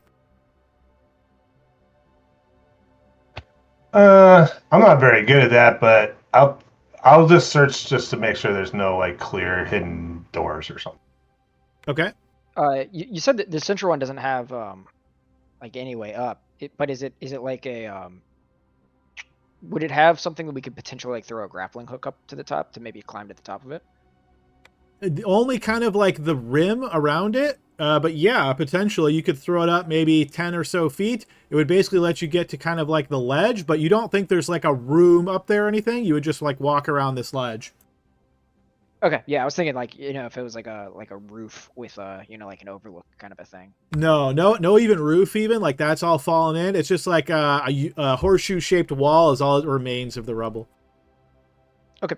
Now, I say, for glory's sake, we take a rest in that bird's nest just to claim ownership and claim territory. Now, I have probably a bit of a bizarre question for you, Adam. Okay. Looking at the map, would you say that it is accurate in that the grass is green and there's overgrowth and et cetera, et cetera?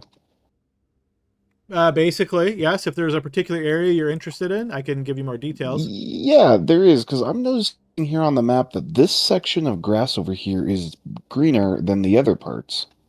Yes, so that looks to be a mound. It actually, you would have to climb up it. It's not massive, but you can't technically see through this way because of the elevation. So think of this as like a bit of a mound. I'm gonna walk up the mound or climb up it. Okay, as you're walking up the mound, you kick something kind of hard and you look down upon it and you see that it looks like it is a piece of building material, like rock kind of material. You get the impression that there might be an actual structure buried under this mound. Hey, Zach, whenever you get a chance, you might want to check for maybe something over here. What am I looking for? It looks like there's a structure under here. Maybe a secret area? Maybe doors or something. I'll do the same thing I did before. Try to cast prestidigitation to make like a puff of smoke and see if that goes in anywhere as I'm investigating for secret doors or anything. Okay, investigation check, Zach. Nothing that you see hidden and whatnot, but as you're kind of circling the mound here, you realize this gives you pretty good visibility to your north. And in addition, as you're searching around to the top of the mound, so basically one to two squares to Archgale's north, you're going to find several scattered pieces of a stone tablet. Can we try to like piece them together? Does it look like one tablet that was just broken? It does, yeah. In fact, it even has an inscription upon it, though not in a language that you understand. Oh, I have I have a scroll of comprehend languages that I made before. Okay, sure. Would you like to use that scroll? Do you want to first find out if maybe it's in a language somebody else knows? Yes. Let me look at it. Maybe it's in Orcish. Do orcs know how to write? Shut up, Archie. Did this used to be an elven place, or what did this used to be? I forget. Well, the kingdom of Krakova. It is not Orcish. As you're looking at it, is it safe to assume everyone's kind of looking at this inscription and seeing if anybody can recognize the words? I'm sure it's in Yeah. Gnomish or Sylvan. I'm sure it is. As you kind of pass around pieces of the tablet and each of you looks at it, it's like, nope, no idea, no idea. But Runak, you recognize this as the Daracule script. Dark Oh, speak. I've got bad news for you. This is the language of my new people, the Ghouls. What's it say? It says, "Give all your money to Root." It has my name on here. No, I'll read it. Oh, you're funny. Good one, Runok. You gotta laugh sometimes in my situation. Yeah. Wait, you can recognize the language, but you can't read it? No, I can read it. Hold on. It was It's a joke, Zach. He's joking. He's not very funny.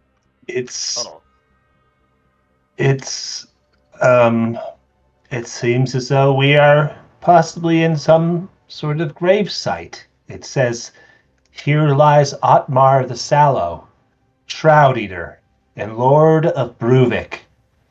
May he sleep the peaceful sleep of the damned for all eternity." Wait, can you say that name again? Otmar the Shallow. Here, I'll write on the sand in common what it is. Boo! Getting around the DM's cool little subsystem.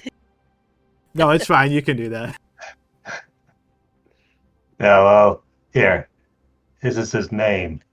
Just text it to us, okay? Yeah, just use AI, man. What the heck are you doing?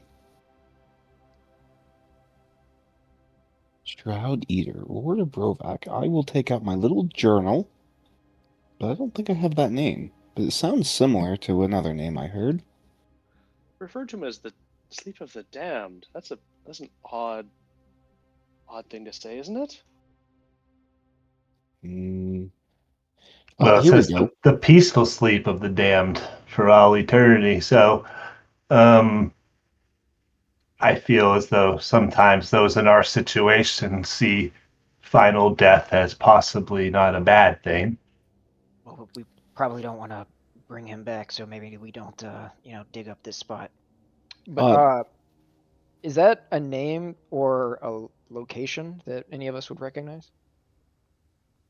I believe so. Yeah, you guys, I think you have heard the name Otmar the Sallow before.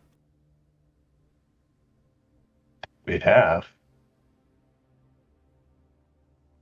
Wait, right here. I found it. Sister Adeline was a shield maiden of Sif who fought against the undead at Morgu at Jorsburg in Krakova, slaying the notorious vampire lord Otmor the Sallow before dying heroically in battle 10 years ago. Oh, vampire. So this is the site where she killed him, or at least fought him. Indeed. Yeah. that's pretty cool. So,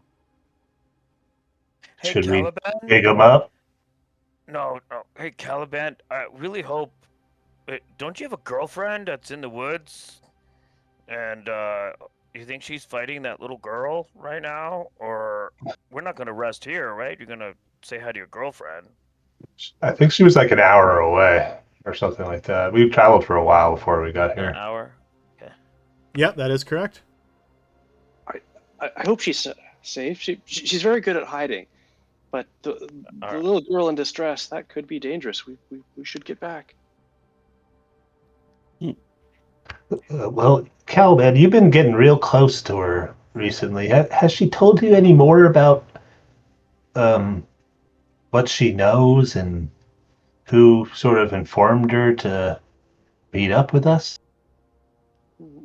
Nothing more than she's told all of us, which was she's just trying to gather information to make a great story, a great song.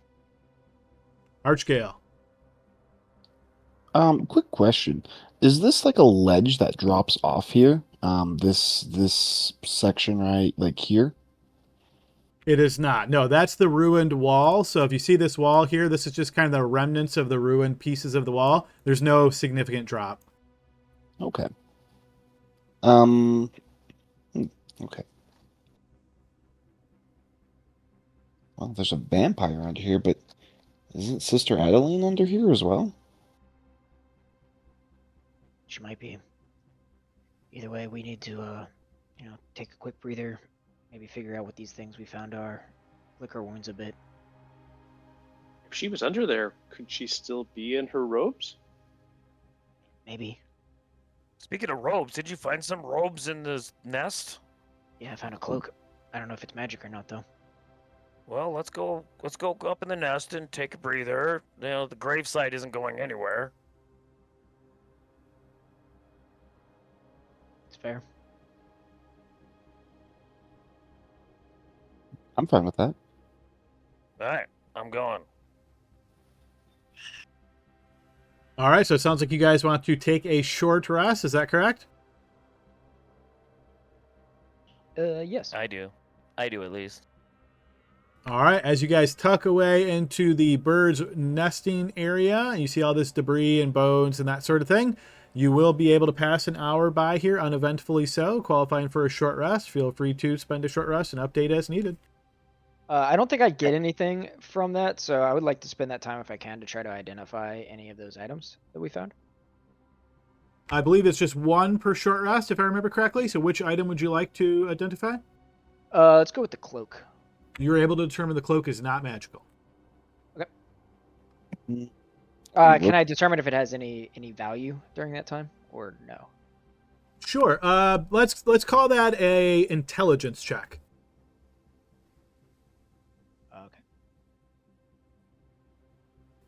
It certainly does have value. Again, it's a heavy black cloak lined with red silk, so you know silk is pretty valuable in and of itself. Based on your check, you think it's probably worth about 75 gold pieces. I'm just gonna wear it for now because it looks cool. Interesting. I was going to say, being a Goliath, I imagine it only comes down to like your butt, right? Because it doesn't go all the way down to your feet. Just makes me look even more fabulous.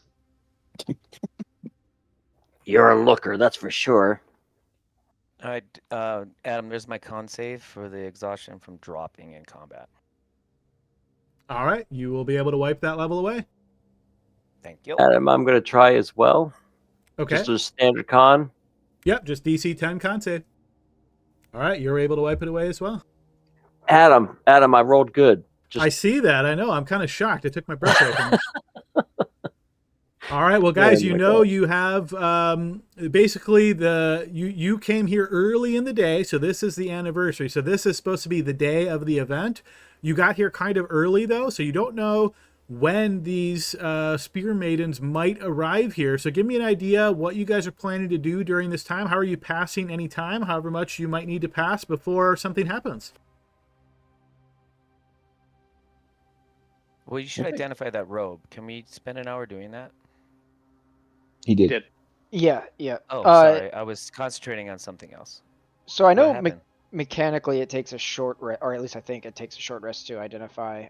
If we're just spending time, can I possibly identify the other items, or do I need to actually short rest? Because I don't know if we're gonna do the whole like 2 short rests per long rest thing in a day. No, there's no limits on short rest in 2024. I prefer that rule, but for like identifying, I wouldn't even care about that anyhow. So yeah, if you're willing to just burn hours here, 1 item per hour, you can determine if it's magical or not. Okay, I'll do that. Or we can just, during my short rest, I can probably cast Detect Magic. True, yeah. I think that will tell us if it's magical, and then we can identify what it is. Correct. With an hour. Yeah, so might as well do that on the red brooch in the scroll. I mean, the scroll's pretty obviously magical, but I don't know what scroll it is. I have a question because I was concentrating on something else. So you said the robe was identified? Yes, it is not magical. What It's is just- it? What is it? I didn't hear any result of it. Was it just a robe? Yeah, it's just a silk robe, basically. Here Okay, I cool. posted it. Heavy black cloak lined with red silk, and it's worth about 75 gold. Okay, thank you. Sorry. I think Um, Caliban is just going to poke around the ruins here, just seeing if there's any other interesting stones or kicking rocks loose. Not really kind of doing a big excavation, but just sort of digging around. That's how he's going to spend his time on this. Okay, throw me an investigation check for those efforts, Caliban. See if anything interesting pops up. A couple rocks, actually. That's about it. Hey, Can this I one's go to this this? one's square. Can I go to this tower and have a lookout and see as a defensive down here in the west, and get high and see if I can see people approaching? You can. How long would you like to stay there on lookout? If Glory's coming with me, I'll stay up there for at least a few hours, right, Glory? We got a pot to piss in. Yeah, and if these people can erupt the ground or whatever, I'd rather be on stone. Good thinking, my brother.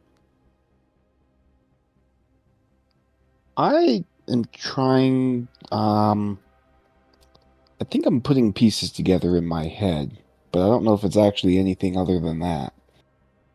So, the one thing I want to do is look at the bird again to see if there's any signs of if it was a tame animal or a wild animal. As in, was it working with the little girls in any way? I will give you an insight check to see if you can garner any additional information. Just as a reminder, I did already have you guys make a nature check last session, see if you could identify the bird or any information about the bird. You guys failed that, so I'm not going to give you that one. But I'll give you an insight check to see if you can garner any information based on the interactions. Well, yeah, I suppose. I guess the whole picture I'm trying to paint here is I think that this isn't only a holy site for like Sister Adeline. I think it's also a holy site for this vampire lord. And I think that the little girls we just fought are like the equivalent of like the shield maidens of Sif. Is kind of the idea I'm trying to put together. But I guess it doesn't really matter because I also failed my religion check to see even I was going to point if that I as knew what they well. were. Yeah, it's an interesting theory, but yeah, you failed check on both Bird and the little girls. So unfortunately, it's just a theory at this point. You don't have any info that you can call upon to like add any confirmation. Has anyone searched their little girls' bodies to see if there's like notes or anything on them? And if anybody is listening to this recording, this is a D&D game. No, you didn't find anything. Okay, well, that's kind of what I thought. And they're ghost creatures, really. They're not little girls.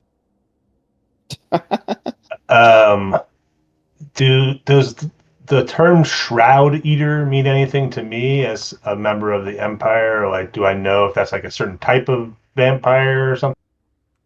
You could say that it's an honorific for a high-ranking vampire. Gotcha. Okay, so it's not like a species or something. It is not. Okay.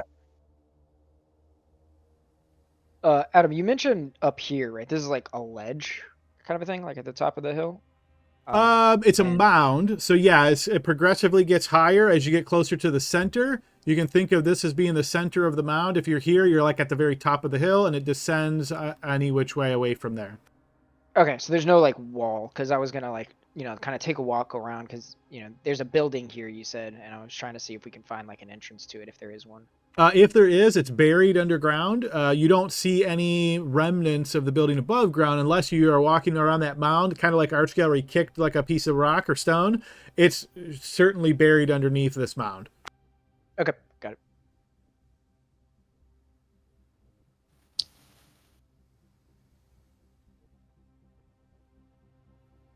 I'm sorry, I think you said this, but did you say Vampire Lord Otmore the Sallow? You said the Sallow was like a title? Or was that the name? No, the Shroud Eater. Shroud Eater was the honorific. Oh, Shroud Eater. I don't know why I have it in there incorrectly. No, you yeah. have it correctly. He was known as Otmar the Sallow, Shroud Eater. So the Sallow was like a special part of his name. So like it would almost be like in a human if it was like Mark the Brave. You could think of it like that. Shroud Eater is his honorific or his title. So Atmar the Sallow, Shroud Eater. Okay. That's the definition of it. So it's descriptor, I think. Yep, that's a good way of putting it. It's a Oh. descriptor. I see. Okay. And okay. The only reason I ask is because I have another name in here that's similar in a weird way that it almost I feel like is borderline familiar ties. Feel free to discuss with your companions. Okay. I guess I'll point out to everyone else who is over here that I have a name in my log here that says Voka Shroudson, but it's Shroud Sun, which is almost like the name of the vampire, or at least his title, I guess. Shroud Eater, Shroud Sun. Well, vampires are very stupid and annoying creatures, so I wouldn't be surprised if they just reused nicknames, but you could be onto something. Who knows?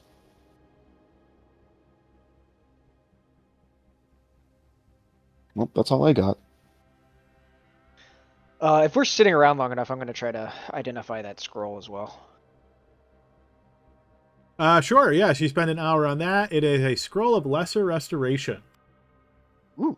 I will hand that to Archgale because I don't think I can cast it. Isn't the whole point of the scroll that it makes you cast it? Don't you still have to like have it in knowable spell lists, or you have a chance of failing it? That's my I think so. understanding, yeah, unless they changed it in 2024. I'll do a quick double check. Oh, I don't know. I've never used spell scrolls, but I'll happily take it. There are like scrolls that aren't spell scrolls, like Scroll of Protection from blah blah blah, which I don't think you need to be a spellcaster to use, but an actual spell scroll I think you do. That will come in Yeah. handy. If it's not on your list, you can't use it at all. If it's on your list, but it's a higher level, you have to roll, see if you can use it. That sounds right.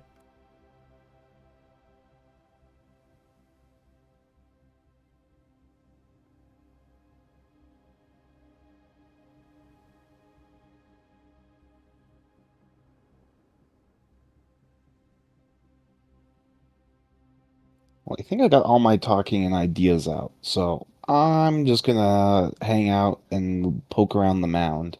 It looks kind of neat and gives a good vantage, at least somewhat. Well, it's a good thing for those sisters that we cleared this place out. Otherwise, they might have had some trouble when they came here to do their ceremony. They should be thankful for us, right? Well, I think the gist is their whole thing is fighting in a warrior culture, and I think they wouldn't have had an issue with that, seeing that they have survived this long in enemy territory.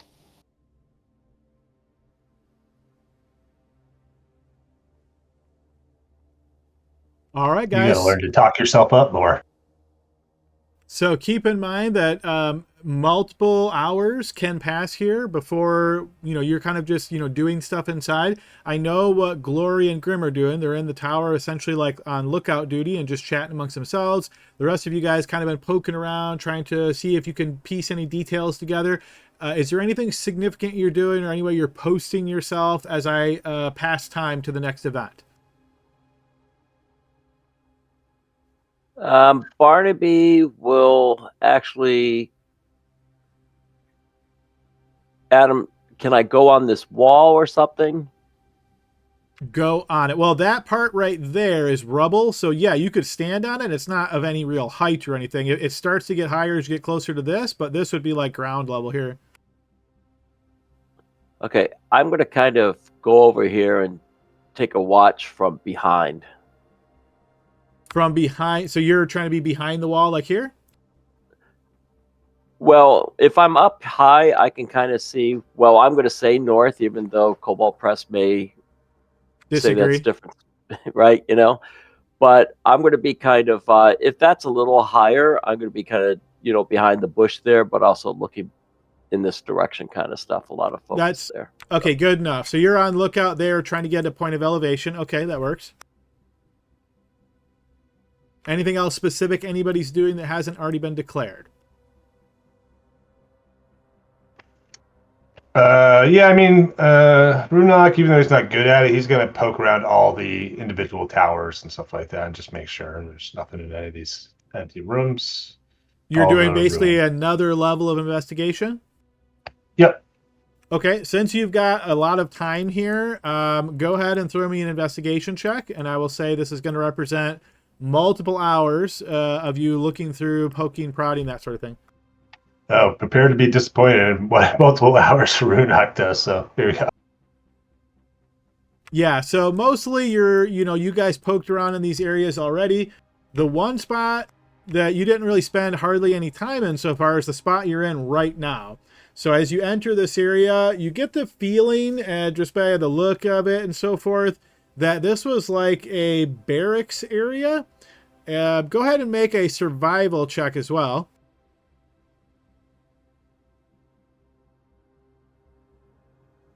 Okay, so yeah, this kind of looks like a barracks area as best you can tell.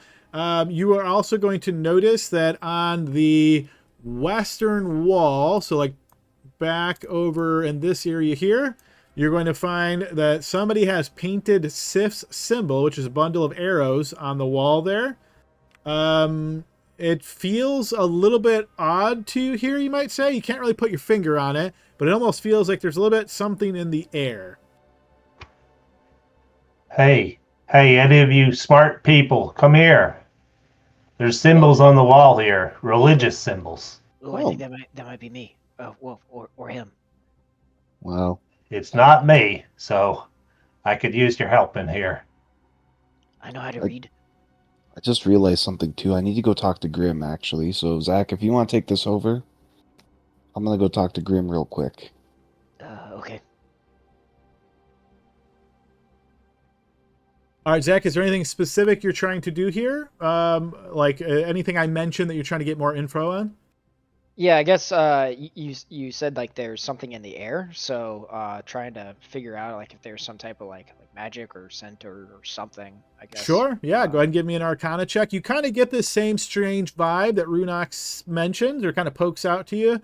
You kind of like, you get this little bit off feeling, but no, you're not really sure what this means. You can tell there's something off here. You're not sure really what it is. You don't know if it's good or bad or what it is. It's just something off. Okay. Can I tell if it's magic or not? Because if I can, I would call Barnaby over. If I have no idea, then I would be like, yeah, whatever. I'm gonna say not conclusively, but when you feel like something's off, like probably magic's the first thing that comes to mind, but there's nothing here that you would say, oh yeah, clearly this is magical. Okay, so would it make sense to call Barnaby over if I like even sense that there might be magic here? Because I'm okay with that. Yeah, to, if you're suspicious, I think that seems reasonable. Okay, I would call Barnaby over to do his. Everybody needs Barnaby. I understand. I'm coming. Yeah, we want the little person to find stuff. I'm not the littlest person. I'm just on the list of that. Yeah.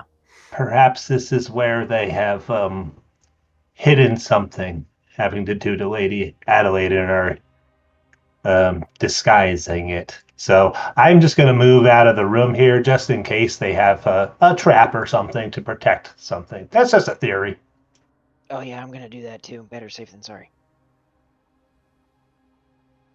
Since I'm already here, I'm just going to go ahead and spend 10 minutes to yabba yabba dabba yabba dabba do, and then I'm going to cast Detect Magic. I'll stay here with you, Barnaby, in case something bad happens. Okay. Thank you, friend. After the 10 minutes casting Detect Magic and looking in this area, you don't see a spell effect. I believe the way Detect Magic is worded is that if there is an effect that was created by a spell, you can try to identify that. You don't see that. But what I will say is you can definitely tell that there is some kind of an abjuration-like effect on here, but you don't know what it is. Can I tell if it's against a specific wall or just in an area or on an object? It seems to be permeating this entire building.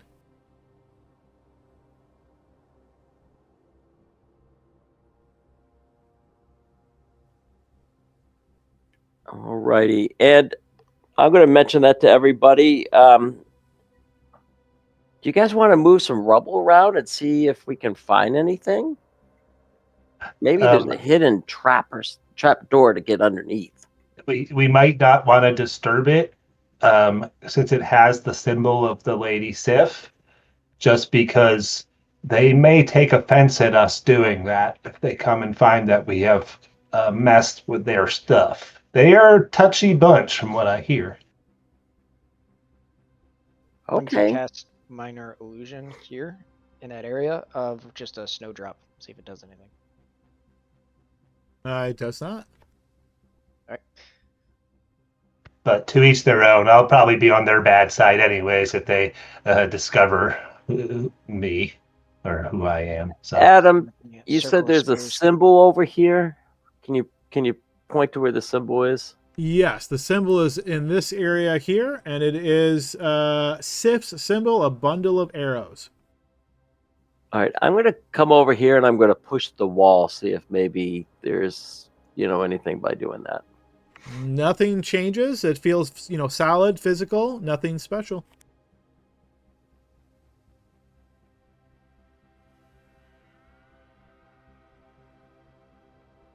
All right, guys, we're halfway through our session here. Am I good to fast forward us to the next event? I can just leave us on a little bit of a mini cliffhanger before our break time.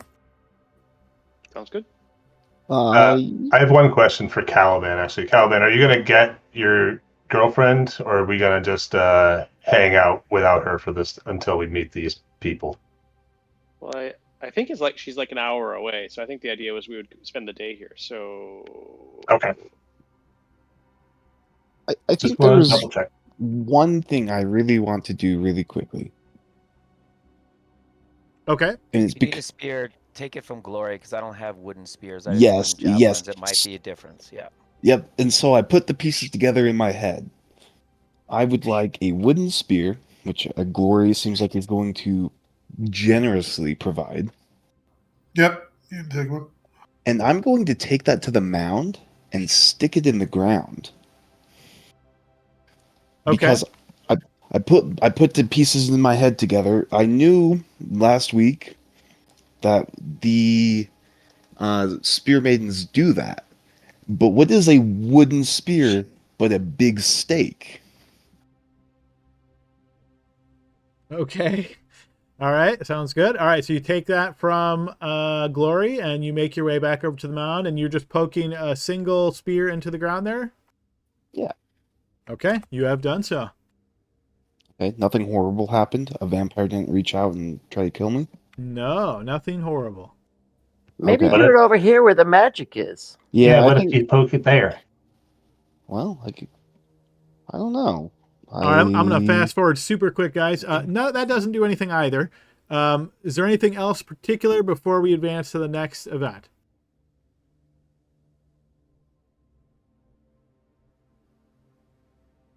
All right, hearing nothing specific then, I'm going to assume you guys are spending your day here at Jarlsberg. You're obviously chatting with one another. You can try various different things.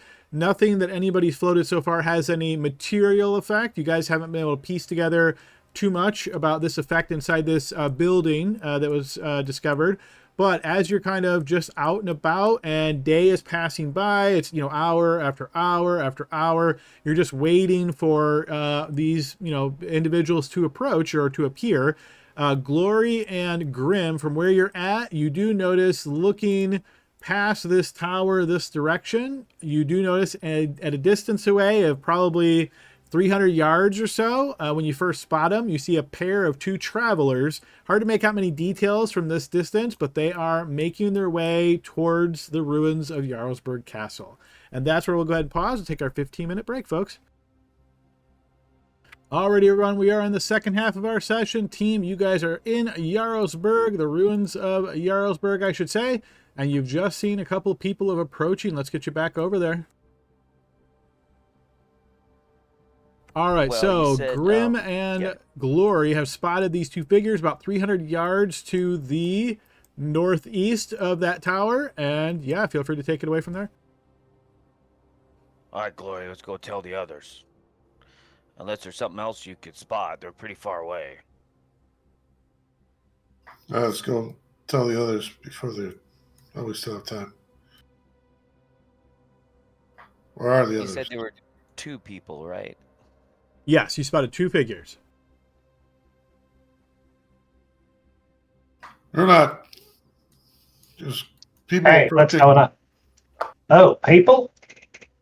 Yeah, they're Okay. coming over this way. I'll show you. Maybe you could see them from here. Everybody try to look. You think it's the sisters? Like, too hard to tell. They're really far away. It was like 298 yards. Okay. Maybe some people hide. We'll talk to them. Maybe. I don't want to hide. Not you. I don't think you could hide if you wanted to, sir. Well, if you hid, I would find you by smelling you. All right. No need to be rude. We've resorted to name calling, have we? It's definitely not presenting our best face forward there. Jeez.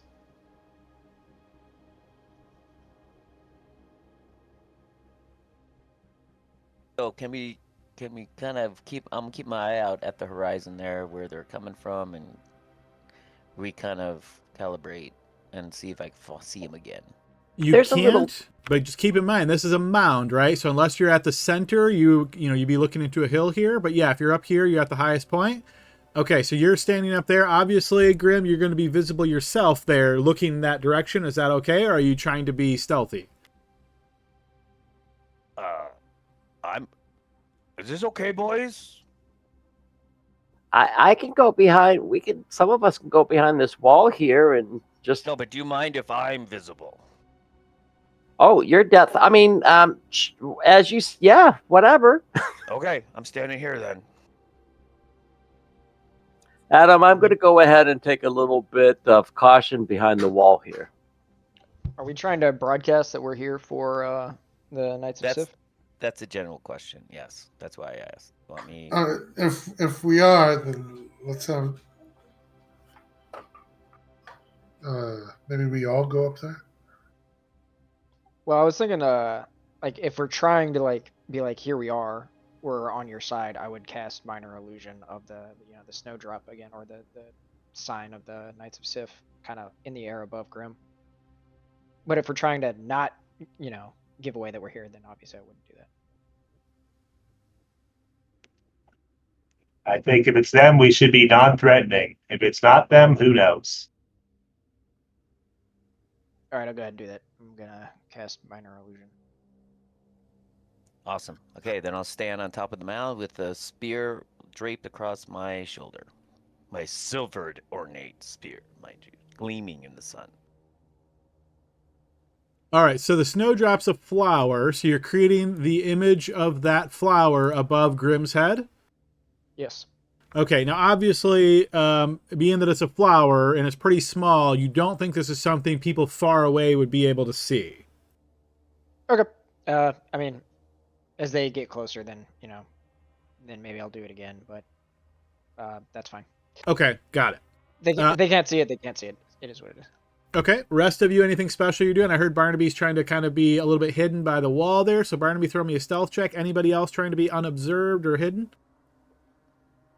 I am as well. All right, please throw me a stealth check if you're trying to be hidden.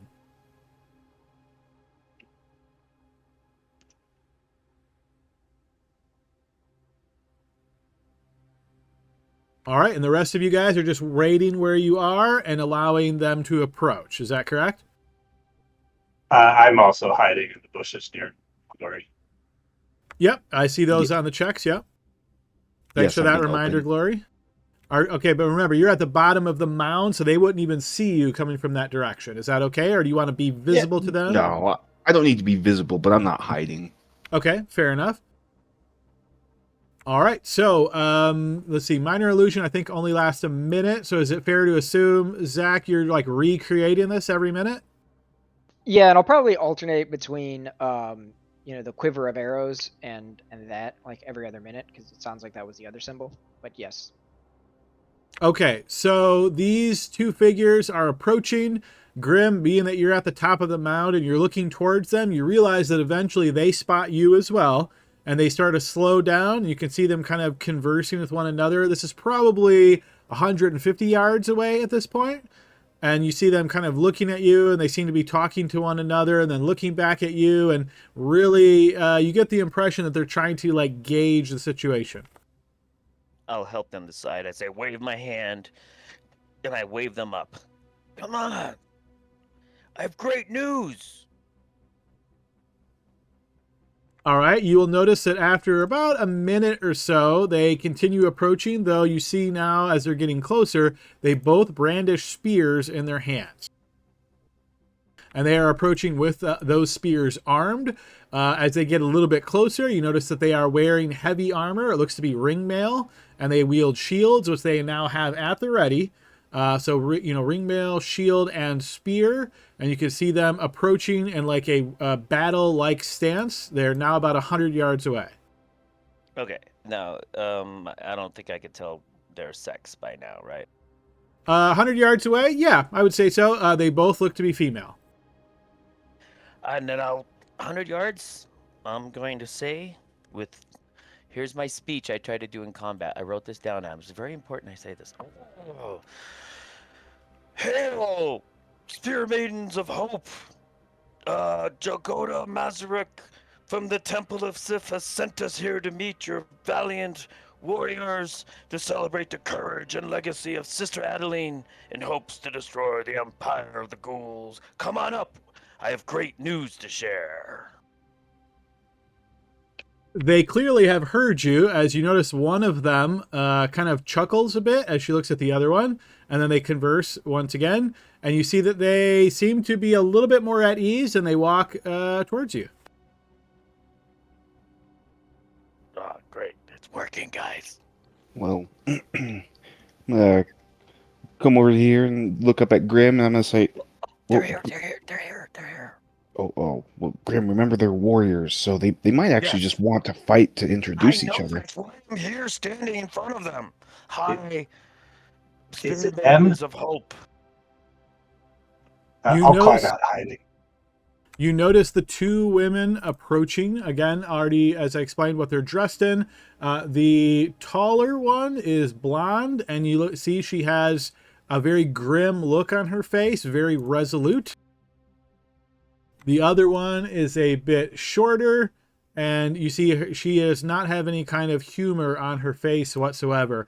You notice the taller one puts the butt of her spear into the ground, while the shorter one looks up at you and says, "Very interesting speech, but you're on the mound. You need to move so we can do our prayers."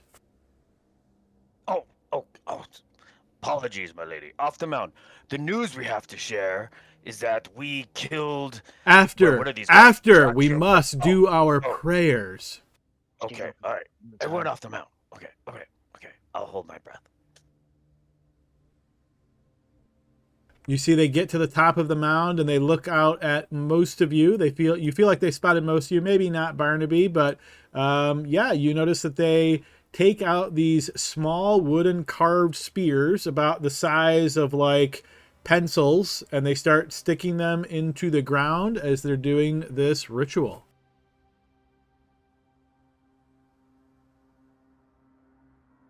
All right, it is pretty late in the day at this point. Maybe it's about 6 p.m. or so.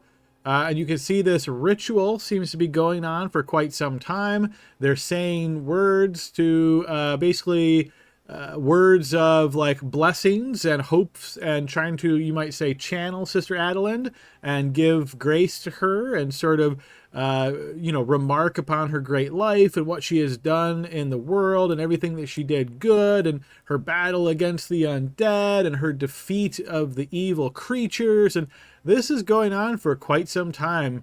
30 minutes passes, and then an hour, and they are still at it. Do you guys continue to wait, or anything you're doing?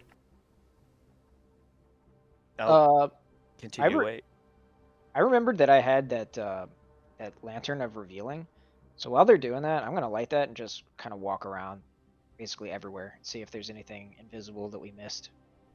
Okay, sure. Feel free to move your token about. I'm going to assume you are where you are for any detection of invisibility. Remind me, what is the distance of that? Was it 30 feet that it gets to detect the invisibility? I believe so. Let me double check. Please do, yeah. And then I'll just pay attention to where your token's at. Yes, additional. In the lantern's bright light. Yeah, Yeah, so so 30 within feet. 30. Okay. Yep, so I'll keep that in mind. So 30 feet from you for invisible creatures. So give you an idea of approximately what that is. Okay, yeah, so like I say, about an hour's gone by and they continue to go. I'm going to pass more time unless anybody speaks up after a moment. All right, about another 30 minutes have passed. The sun is going down. You can see it is almost full night.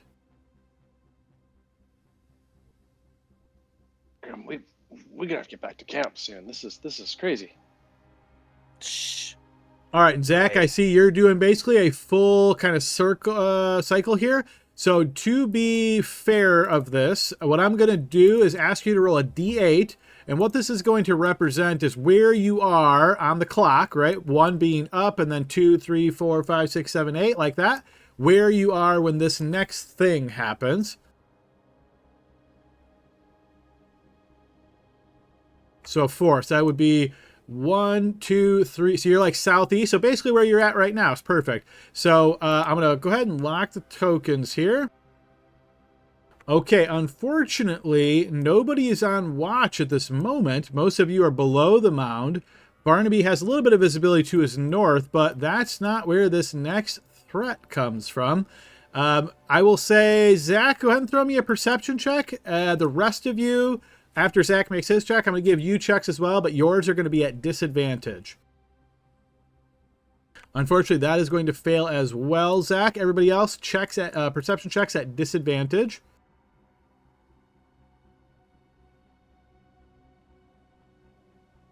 Sorry, my character sheet is not working. All right, so it looks like all failures. Yeah, Runak, try to reload perhaps, and we'll let you roll. Zach, you are surprised, as is the rest of the team. You hear a sound, you're not quite sure what it is, and it takes you by surprise as you suddenly realize there are multiple horse riders coming in from the south. They apparently were trying to move as slowly as they could to not be detected, and so they were not detected. All right, with that in... Yep, no worries. With that in mind, I'm going to put us all in initiative.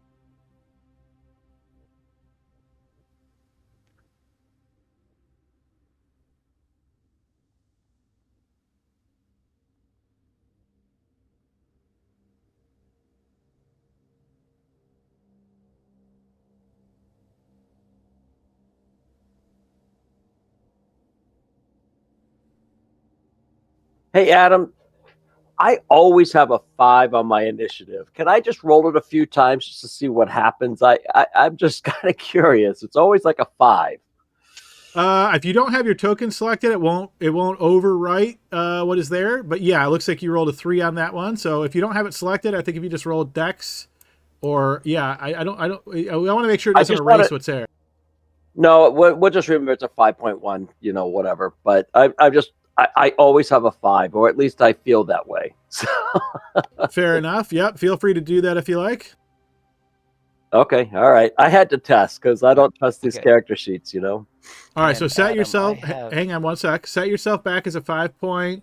Okay. So since you guys failed that perception check, you're surprised, which means you're making initiative checks at disadvantage. So I just posted one for you. I'd like you all to roll separately. If it's lower than the number that is there, you're going to take your lower number. If it's higher, obviously keep what was there.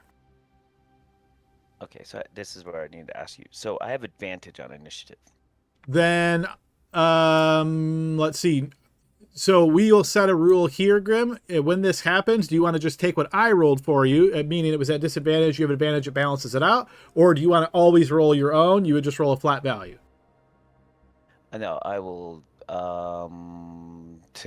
always, right? I will roll my own because I want to take the dice out of your hands. Fine. That's fair enough for me. So this is an always rule moving forward. Feel free to roll your own straight up. Hey, look at that. You got exactly what I rolled for you. All right, so let me know if anybody needs more time adjusting their initiative. All right, so my apologies. So go ahead and you want us to re-roll initiative and then take at disadvantage? Was that it? Correct. So you rolled a 3, so you're going to roll again. If you get a 1 or a 2, you're going to take a 1 or a 2. If you don't, you're going to take your 3. Everybody else, are you guys good? You're all set with your initiatives? Rolled exactly the same. Yep. All good. All right, so everybody's good. Now, I know we looked this up before. Alert, it doesn't get canceled out by surprise, only if you're like incapacitated, I believe. So our alert person, do you want to offer to switch with somebody? No. All right, so we'll take that out of consideration. We are going to move to the top of the initiative round.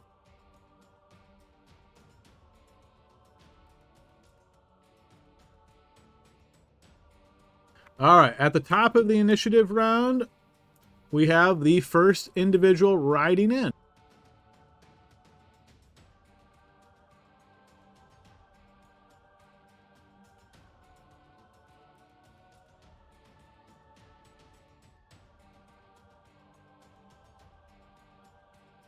All right, Zach, you're going to notice as this horsed rider or rider on a horse rides in through the opening of the wall. They see you and quickly steer around to cycle down in your direction, riding towards you. As they do so, you recognize some regalia on their tabards, and you recognize this matching the tabards of the guardsmen that chased you out from the village and attacked you on the road. So as this individual, who you believe, based on his regalia, to be a Ghost Knight member, rides up to you on his horse, you see he has a lance in his hand, and he is going to stab forward at you with that lance. Okay. 14, I believe, is going to miss. Yeah, go ahead. Yeah. I was gonna ask, were we here for 8 hours or No. Nope. Okay. You would not have a long rest, only your short rest. I guess I was asking more for like, would my mage armor still be on or not? So you usually cast that every morning. Yeah. So well, like as soon as we start, like kind of like, our day. So think of it this way. You guys generally depart camp at like 8 a.m., right? You traveled an hour to get here. So if you cast it at 9 a.m., it's like 8 in the evening at this point, right? So it's been 3, 5, so like 8 hours have passed. How long does mage armor last? 8 hours, I think. So having known that, if you want to burn a slot to recast it, because you would have done that knowing that it was coming up, I'm okay with that. But yes, essentially that would be wearing off. Okay, I'll just get rid of a spell slot so that it would have been back on. Okay, fair enough. You will notice that the Spear Maiden at the top is still doing her ritual. As I'm getting attacked, I'll call out, Ghost Knights! All right, as this one rides in, Zach, you notice a very heavily armored individual riding an undead steed.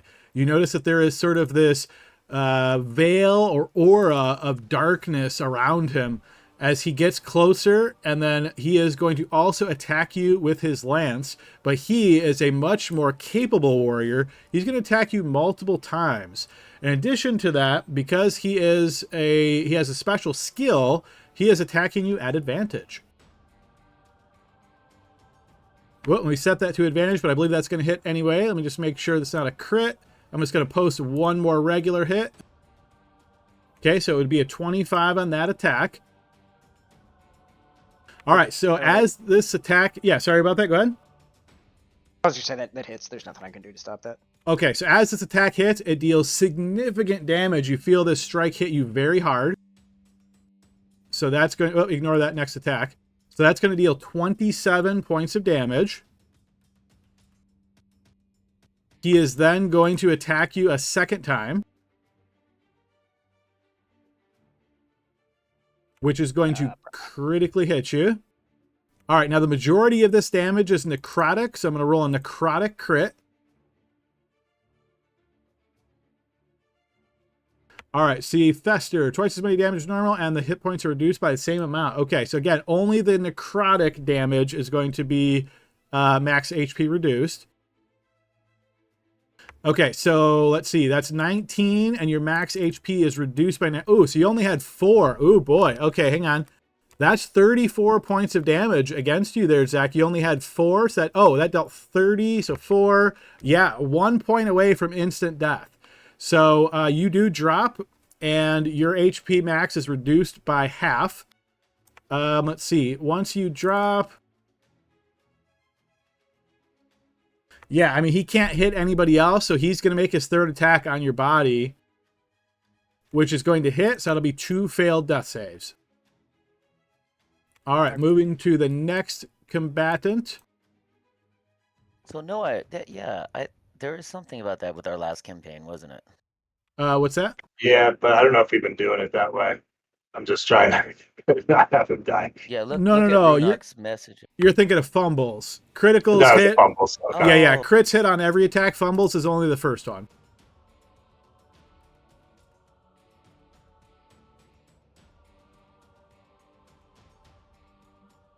All right. Oh, bad timing here, Zach. If you've got inspiration, now would be your time to use it, but I need a 2 GM death save. Okay.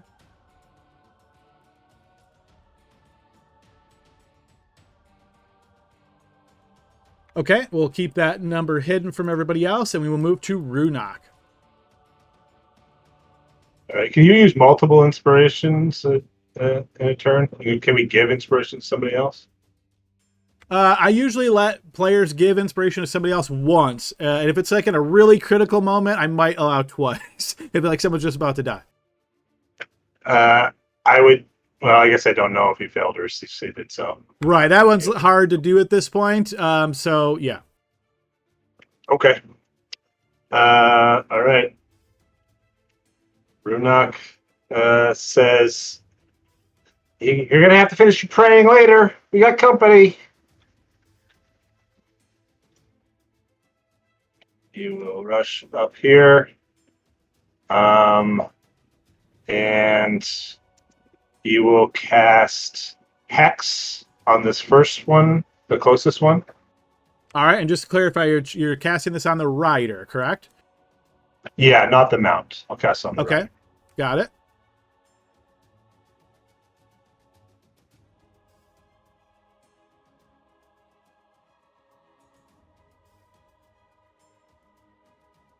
And I will put a disadvantage on his strength ability checks. Okay, just in case I forget, just remind me of that. Okay, and then I am going to Eldritch Blast him.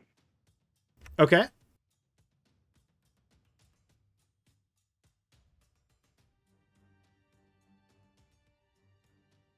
Yes, that will hit.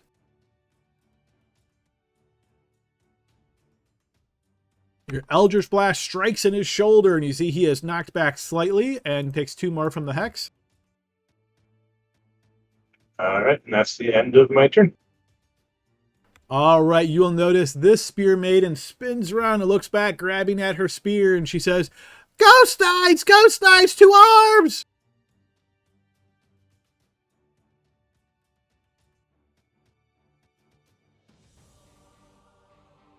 All right, another rider rides in quickly.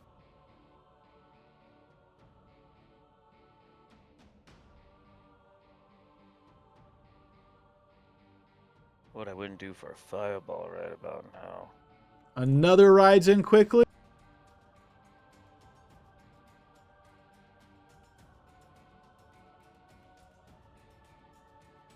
Another rides in quickly. Glory. Okay, I'm going to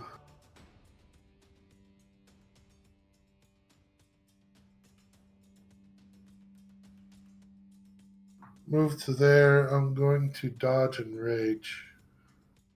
Okay, Caliban.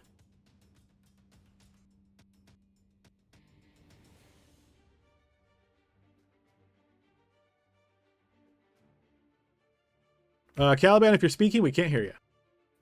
Helps if I press the button on the right keyboard. Calvin is going to bonus action to cast jump, because I think we're going to need to move around here a little bit. And then move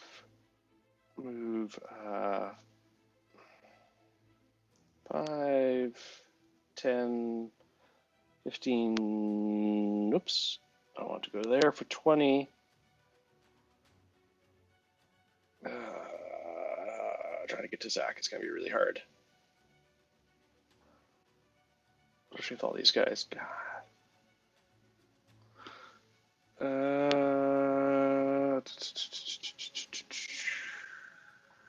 Yeah, and then I can still do my jump.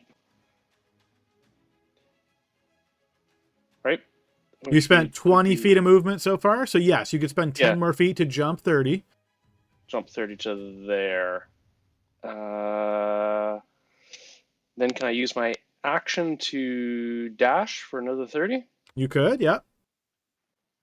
I'll do that for 5, 10, 15, 20, 25, 30 to there.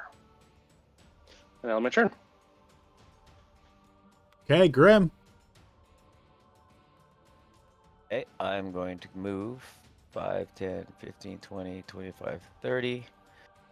Then I'm going to bonus action. Adrenaline Rush, I think is the name of it. Make sure I say it right. Yep. It's a bonus action. I can dash, so I'm going to use that and get 2 temp HP. That should put me there. Let me get my temp. Okay, now I'm going to swing at with my flail on the rider.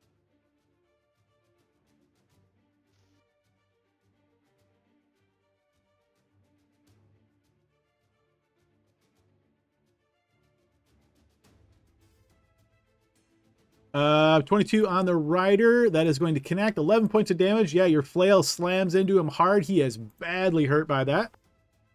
Can I bash him with the shield? I don't think there's any, like, You could size try. thing.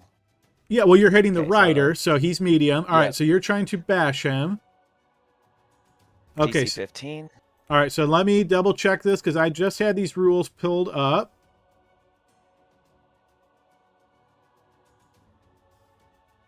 Okay. Okay, so if an effect is about to move your mount, okay, while mounted, you must make the same save if you're knocked prone or the mount is. Okay, so you basically knock him prone, but he's still in the saddle, right? So now he has to make a dexterity save to see if he gets knocked out of the saddle. This is our dexterity saving throw, DC 10. He is not out of the saddle, so you can assume he's quasi-prone, like mechanically he's prone, but he's still in the saddle. If he's mechanically prone, then I'm going to action surge to try to finish him off. Okay. With the advantage on the attack. Yes. 24 will hit.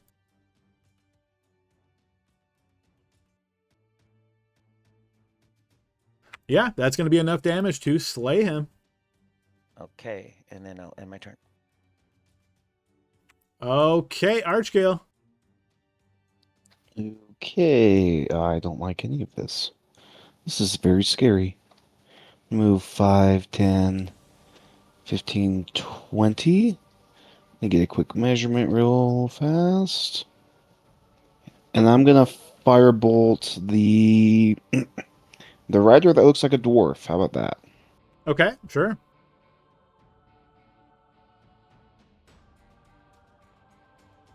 Oh, hold on, let me double check something. Mm, I can't, without putting myself in extreme harm. All right, firebolt. 21 will hit. The fire scorches the rider. He's badly hurt.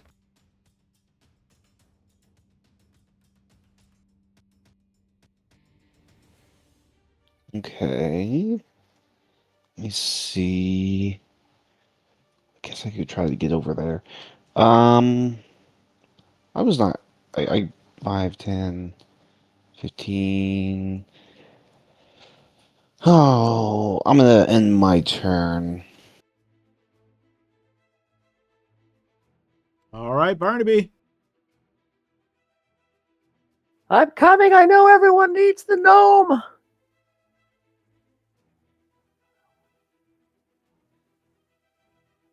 All right, I'm going to come here and I'm going to Eldritch Blast the dwarf-looking dude.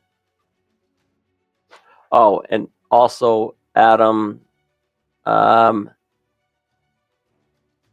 Never mind. What I'm going to do instead is I'm going to go ahead and use my action for Blade Ward. Okay. And that'll end my turn.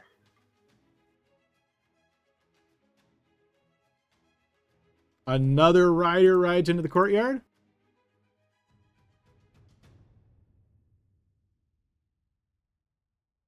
And another rider rides into the courtyard. All right, move to the top of the round. All right, this one is going to continue moving.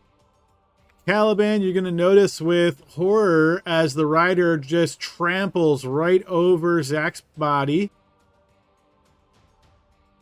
and charges towards you. As he does so, he's going to attack you with his lance. He stabs out, but it bounces far away from you, not striking. All right, this Spear Maiden gets to her ready. She's going to come down here. And she says, "We will protect you! Bring the battle to the Ghost Knights!" And once she gets there,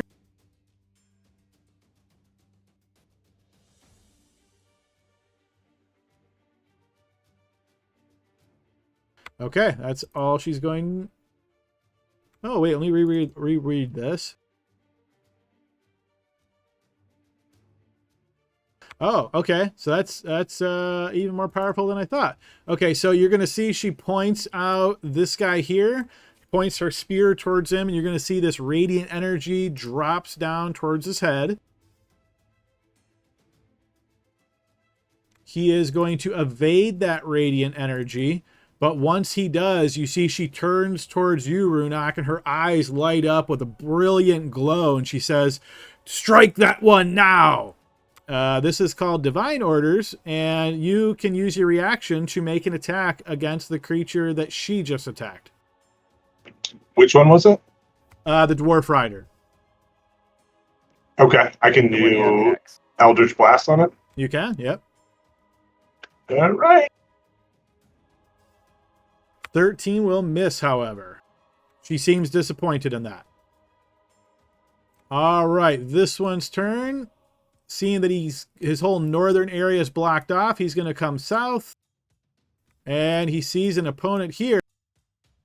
He's going to ride over and engage you, Caliban. You see this fearsome opponent in this half-plate armor that is very giving off evil visage vibes. As he rolls around to here, he is going to strike out at you. 17, he attacks at advantage thanks to a special ability. That, I believe, is going to miss you. Yeah, AC 19. Okay, that will miss. 21 will hit. I will. Oh, If you want to shield it, use, shield it. I posted it real quick. You can shield. Okay, so that sets you to a 24. Okay, so that will miss. He'll attack you a third time. And that will miss as well. All right, this one's turn. He's going to wheel around.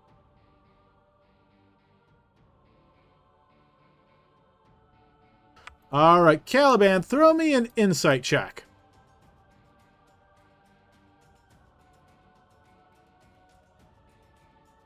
All right. oh, brutal. Alrighty, this one's turn. He's going to race up, canter up a bit as he strikes out at Grim. 20 on Grim. That will hit. 6 points of piercing damage from that lance. He's going to keep riding to get to... Oh, I'm trying to put him in the center of a square. Get to there. All right, Zach, if you're still alive, go ahead and throw a death save. I'm going to pass by your turn. All right, we move to Runak. Okay. Runok grabs greatsword, and he's going to rush up to the hex one, swing his sword at it. Okay.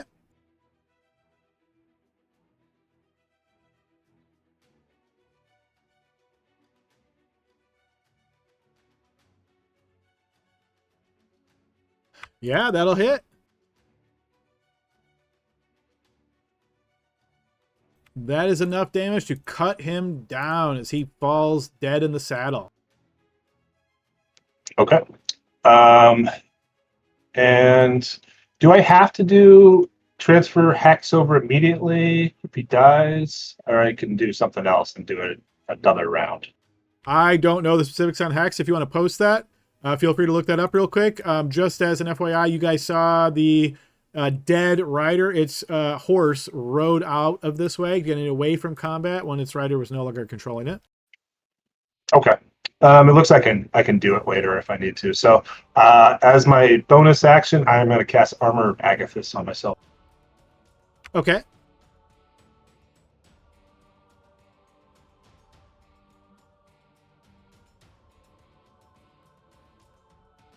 And that is the end of my turn.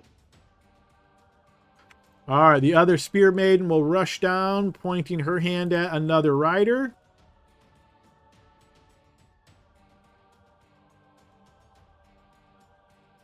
But the sacred energy does not connect.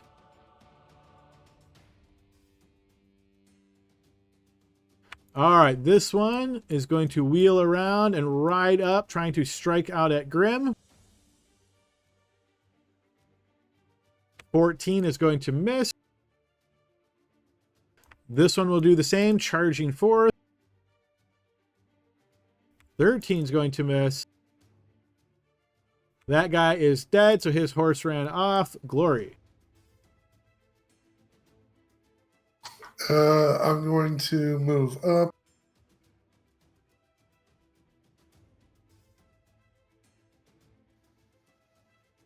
Move up to here and attack this guy. Okay. Yeah, that'll get through his defenses. 18 points of damage is exactly enough to drop him unconscious. Ends my turn. Okay, Caliban, you are next to two opponents, one of them quite fearsome. What would you like to do? When he rode over Zach's body, did it step? It looked like it stepped on Zach. Ah, for sure. Okay. I guess first thing he's gonna do is try to slash this one that's right in front of him. So you're trying to attack the conscript rider, correct? The rider, yeah. Okay, yep. He blocks your attack with his shield.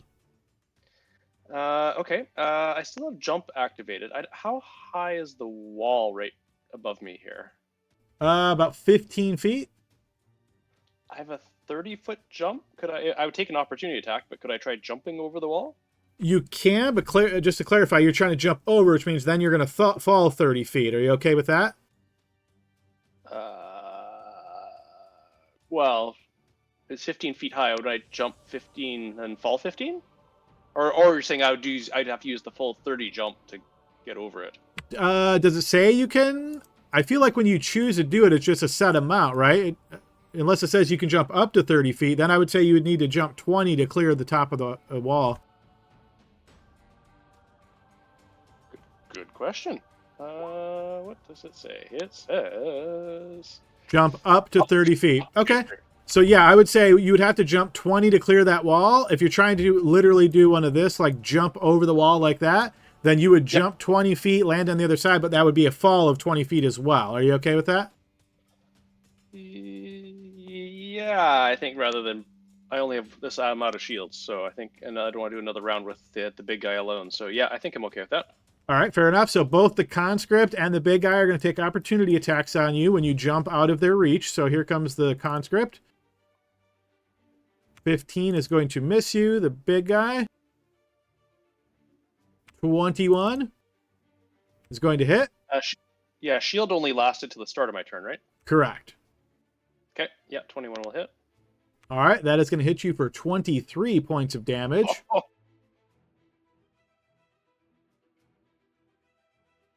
All right, and then you jump up in the air and then fall down on the other side. Please roll 2d6.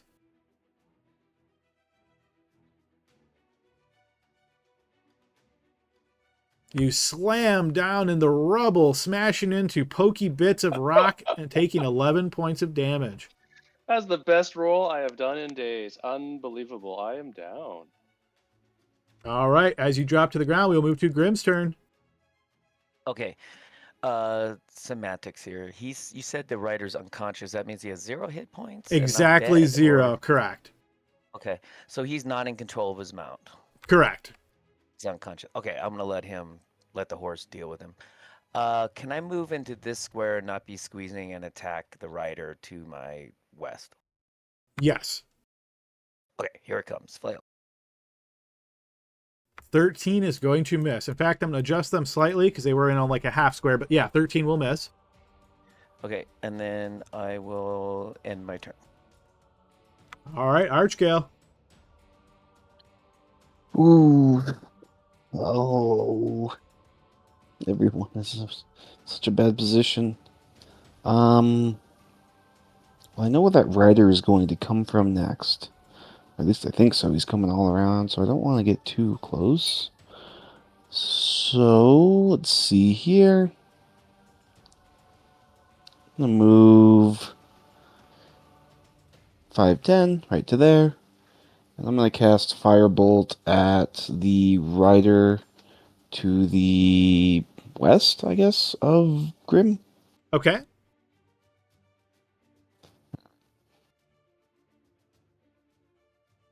Yeah, that'll connect. The firebolt strikes him in the chest, scorching him. I don't have a lot of stuff, guys. Okay, I'm going to end my turn. Okay, Barnaby.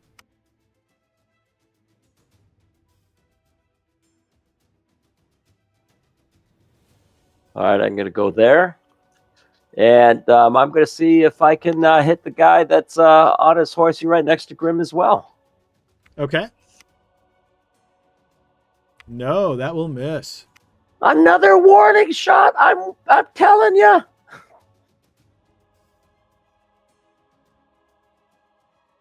This one is going to race up and strike out at Glory. I'd like to use Reactive Strike as well. Okay, go ahead.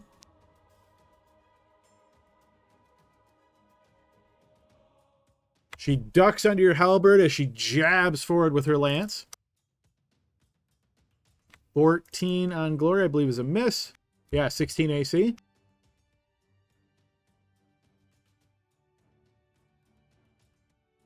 This one's going to race forward and attack Barnaby. 10 is going to be a miss. All right, top of the next round.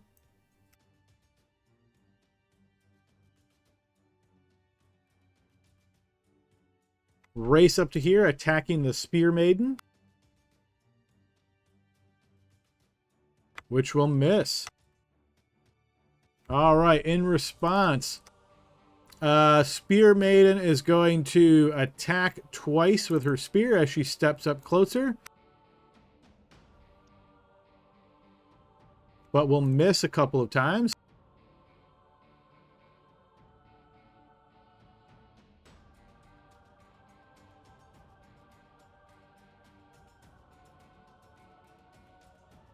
He will race over to here, attacking.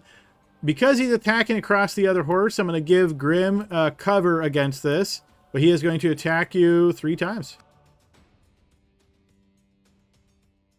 16 will miss, 19 will miss, and 9 will miss.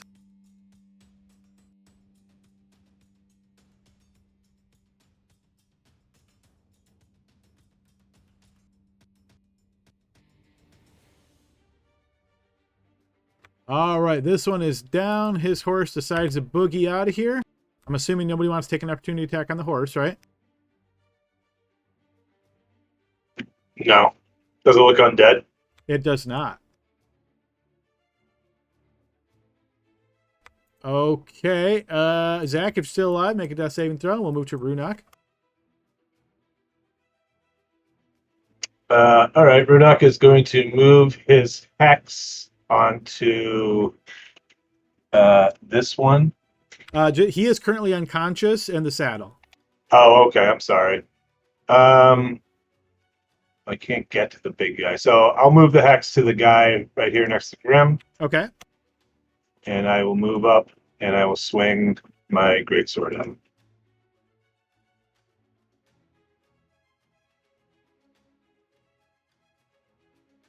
Yeah, that'll hit. That is enough to drop him as well as he is slain in the saddle. I say, leave the big one to me. But the horse is in my way, so I'm going to stay there. All right, moving up to this spear maiden. She is going to step down to here and attack the one to her north. She will hit once, wounding the conscript. And then you see she will call out a divine order to the other spear maiden, who will miss her attack. All right, this one's horse is trying to get away. It's going to be a bit panicked here. It is going to try to ride through you, Glory.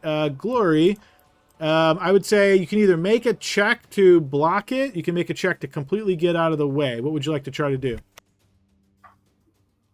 Get out of the way. Okay, so give me a acrobatics check, just DC 10. Yeah, this is not a saving throw, just a check. That's good enough. Yeah, so you dodge out of the way as the horse books it. Taking its rider with it, of course. I'm going to move on to this guy. Similar scenario. The horse and the rider are going out. Okay, we get to Glory's turn. I'm gonna move a little bit.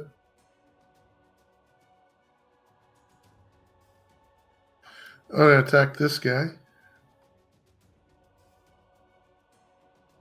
That will miss.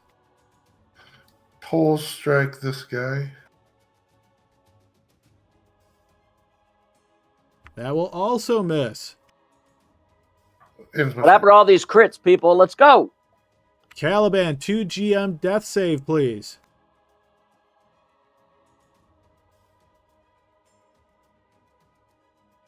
All right, we'll keep that to ourselves as we move to Grimm's turn. All right. I'm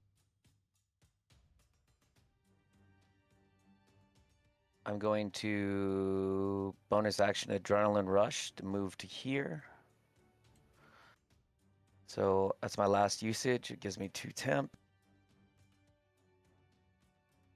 And then I'm going to swing out at the Dark Rider. Okay, you strike out at the Ghost Knight, connecting.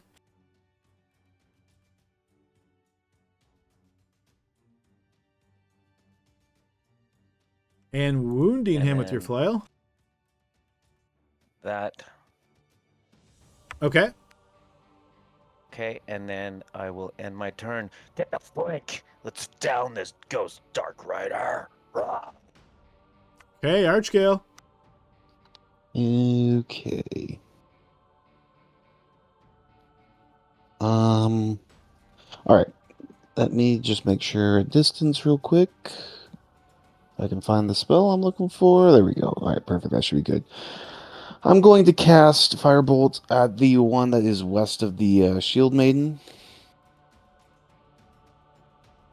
Okay. 15 will miss.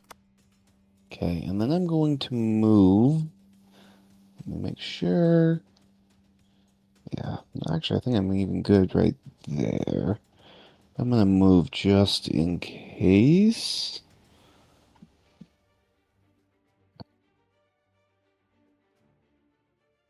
I'm gonna go 5, 10, 15, 20, 25, 30. And I'm going to cast Shield of Faith on Grim. Okay. Farava. And I have my turn. Okay, Barnaby. Shoot, there was something I wanted to do. 5, 10.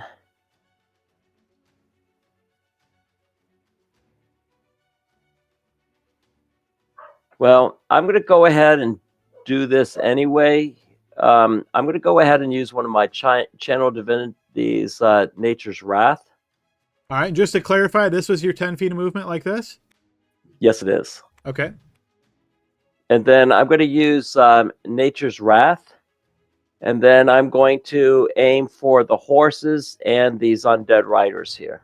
All right, so 4 saves, 2 riders, 2 horses. DC 13, I believe. The riders are not affected.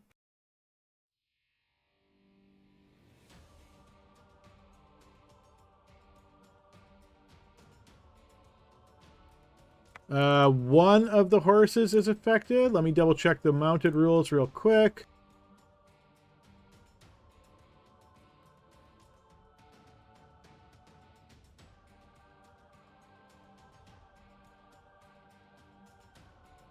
Yep. Okay. So the first horse, which I'm going to call this one to your north, is currently restrained.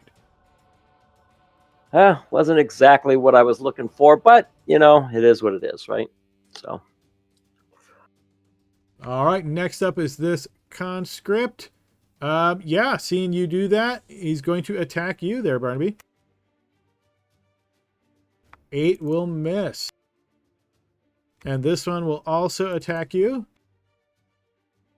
6 will miss. All right, that's the end of the turn. That's also the end of the rider's turn, or the horse's turn. So the horse gets another save and is still restrained.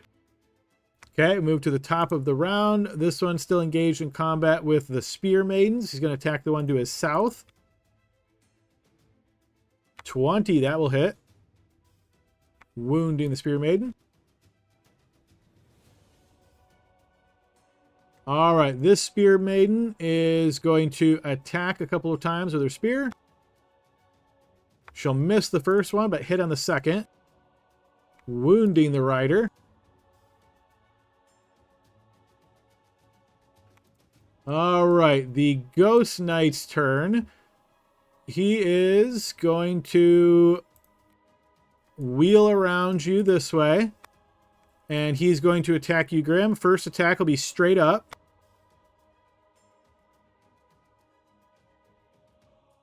Ten will miss. He will then attack you twice more at advantage. 20 will miss. 14 will miss.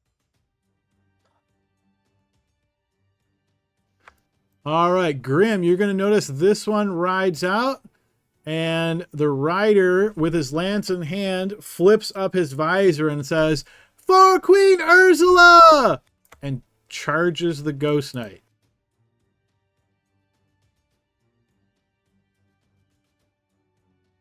But misses. All right, this guy is out of combat. If Zach was still alive by now, we'd move to Runak. Wait, did that, Okay. that mounted rider just attack the Ghost Knight? That's exactly what happened. He's with the Sifs. Wow. I am going to bonus action move my Hex to the Ghost Knight. And I'm going to move up here, and I'm going to do something I haven't done.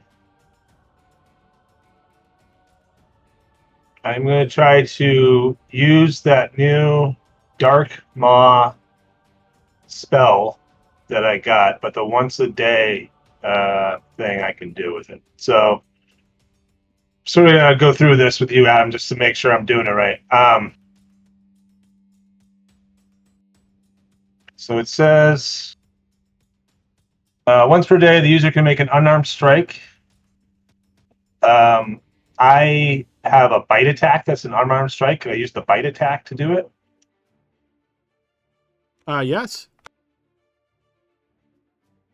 Okay. So you see Runak's jaw sort of unhinges.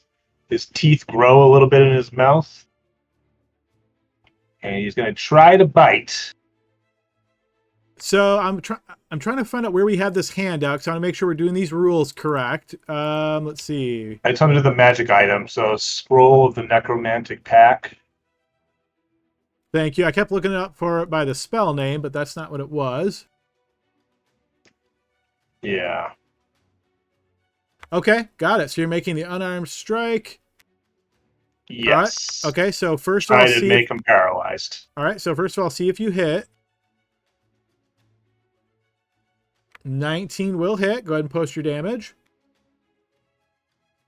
Okay. Oops, I did attack me. Hold on a second.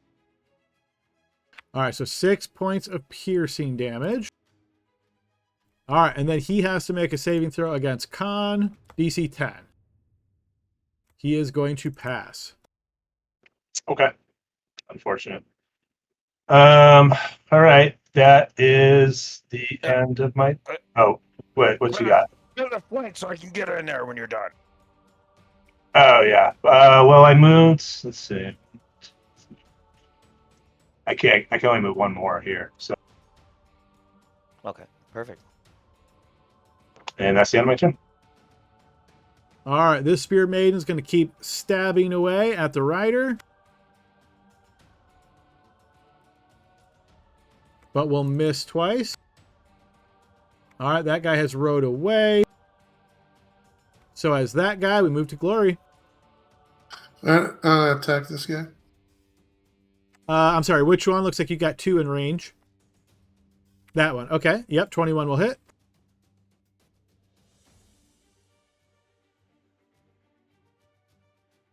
You wallop that rider who's barely in the saddle. Pull strike that guy.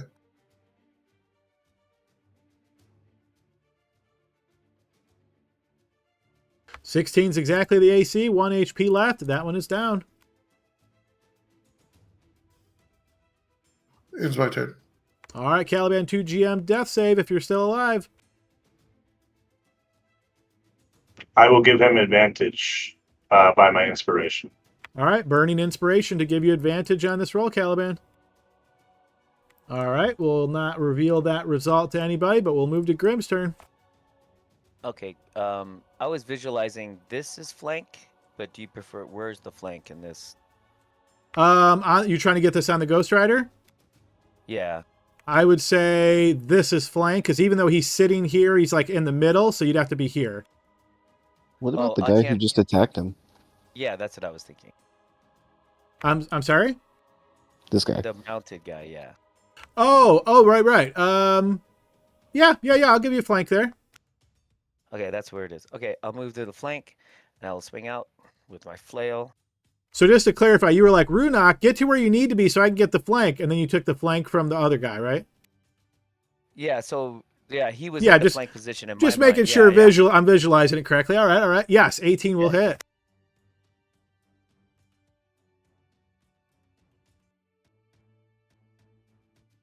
That will injure the Ghost Knight. With that rider effect, and then I'm going to clear the flank for Runok as we get in a little dance here. Okay, Archgale. Seeing that knight do that, Archgale is going to let out his own for Krakova and charge down. Let's go 5, 15, 20, 25, 30.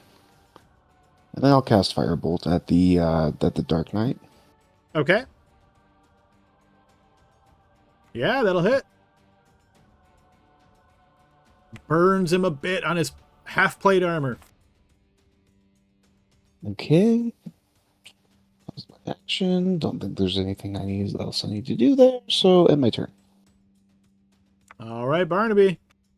All right, I have the flank. How could I miss? That will hit. 18 damage. That's enough to drop that one in the saddle. Nice. All right, so then I'm going to go down here. Do I have, with the horse and everything? I would say because they're uncontrolled, count it as difficult terrain if you're moving through a horse square, but you can move through it.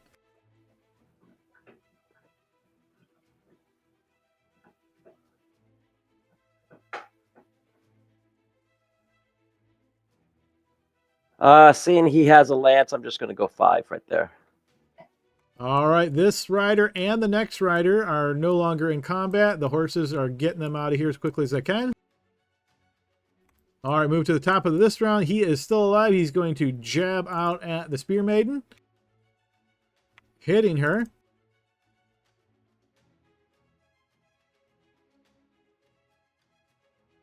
All right, Spear Maiden's going to return a jab. And that second jab, he only had 2 HP left, so he is dead. She is then going to make her way over to here. And she says, behind her, she says, Dorutka! Ghost Knight Protocol! All right, this Ghost Knight is going to turn to the rider to his northwest and say, Die, traitor! As he stabs forth at him. First attack is at disadvantage. 11 will miss. Now he attacks normally. He will miss both times. All right, the rider is going to move up a bit and take the flank with Runak as he jabs out at the Ghost Knight. And he says, Die! Die, foul bean! That will be a 16, which is not enough. All right, move to Runak. Runak is going to attack the Ghost Knight's horse. Okay.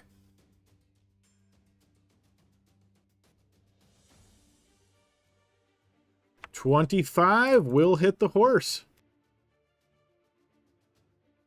Wounding the horse, but it looks pretty stable. I'm going to move Not letting this one get away. I'm going to move the Ghost Knight down like this so you can see both health bars. And then Runak's going to run over to Caliban's body. All right, as you step away from the Ghost Knight, he's going to take his opportunity attack against you. Critically hitting you. No, unfortunately for him, Oh. he doesn't critically hit me. All right, go ahead and post your ability. Lucky boy. So did we discuss this before, right? He has to take the other roll on the die, is that right? Yep. So you could still hit me or crit again, but... Right, but it's the 22. So the 22 still hits you. So this doesn't take effect. It's not a crit, but it is a hit. Oh, do you want to do it that way or have him re-roll? Just because... I feel like since it's it might affect how I use it, you know what I mean? Not at all. Because when I click it, it's going to post both rolls immediately. And if you're crit, it automatically takes effect, right? Oh yeah, I guess it is automatic. Yeah, you're right. Okay. Yeah, so it's not making a new roll isn't necessary. So we would take the 22, that will hit you, but it's not a crit, so that's going to cancel the crit. So just regular damage. Yep. All right, so that'll be 17 points of damage. He'll take 10 cold from your Armor of Agathis. Okay, and I am resistant to necrotic as well. So. All right, yeah, cut that down to 5 then. All right, just checking his resistances. Okay, yeah. Anything else in your turn, Runak? Am I possible to search? That probably is an action or something like that, but to look for a healing potion in Caliban's items. I mean, unless he's got one like really visible, like on a belt pouch or something like that. Caliban, do you have anything obvious on your body like that? Not the healing potions, but his medic packs are. I don't know if anybody knows how to use those, but his medic packs are right there. Okay, so that's basically what you see when you quickly glance, Runak. Okay. I probably can't use it anyways for this turn, so I'm just going to wait for my next turn to help him. So that's the end of my turn. Oh, actually, sorry, not the end of my turn. I'm going to use my second win that I recovered in short rest and use that. Okay. So I took 12 damage.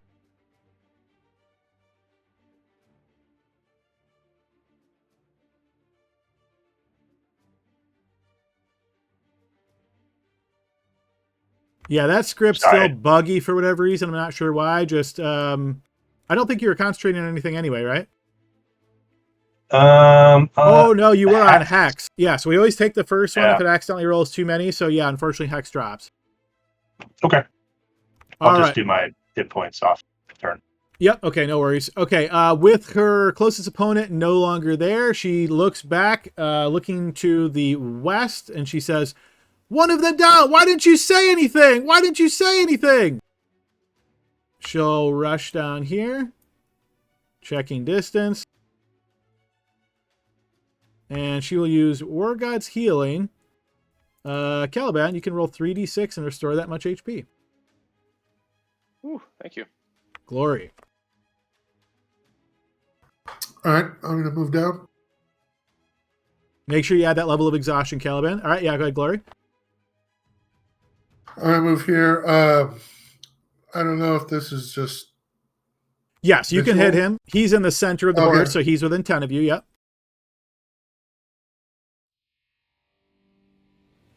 Critical hit, nice.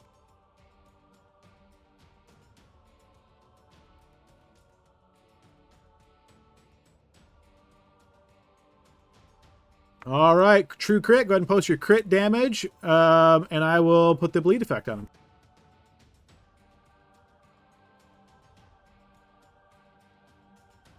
$24 points of damage. I'm going to pull arm strike him. Okay.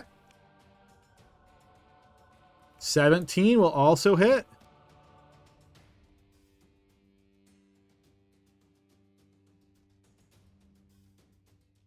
Wounding him a second time. All right, Caliban, you are now conscious, currently prone. What would you like to do? Caliban, yeah, sharp intake of breath, stands up, pulls out his crossbow. Is that? Did you previously have a shield equipped? I did. Good point. So he will have to drop his shield. It's an action to doff a shield, but you could do that for next round if you like. So you could take it off this round. Okay, I will take it off.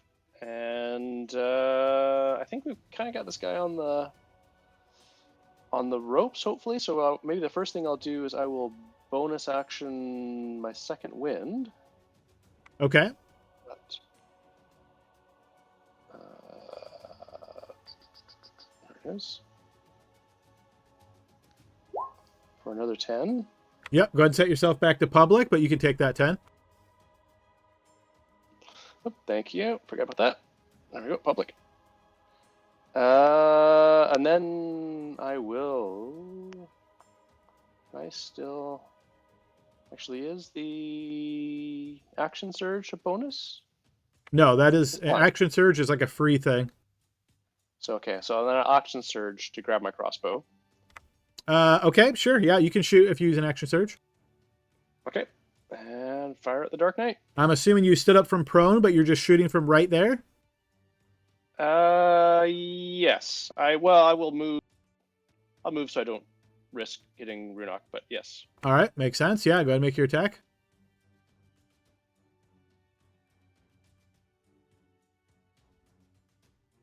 $18 will hit. The bolt slams into his arm. I'll end my turn. Okay, Grim. This is far from over. Don't let him get away. He was gonna ride away. Don't let him escape. Okay, Don't let him steal my half plate. No, don't let him leave. Okay, I'm concerned about grappling this guy, Adam. I'm looking at the horse and the rider. What are my options here? I'll drop my flail and try to grapple him. So if you drop your flail, you'll have one empty hand to attempt to grapple. If you try to grapple him and then the horse moves away, basically how I would treat that is he would basically get a check to try to break free from you at that point. But yeah, if you grapple the horse can't move. It looks like a phantom mechanic horse. Is it a horse? It's a skeletal horse, actually. So it's physical, but yes, it is an undead skeletal horse. I'm gonna grab that horse. Okay. I'm gonna grapple the horse, Adam. All right, so I always forget how grapple works now. I think they'd have to make a saving throw against your DC, if I remember correctly. Yeah, so that would be my strength is 20, so that would be a 15. All right, you managed to grapple the horse. Yes. Now kill the rider. I'm not letting this guy go. Okay, that's that. I will bonus action.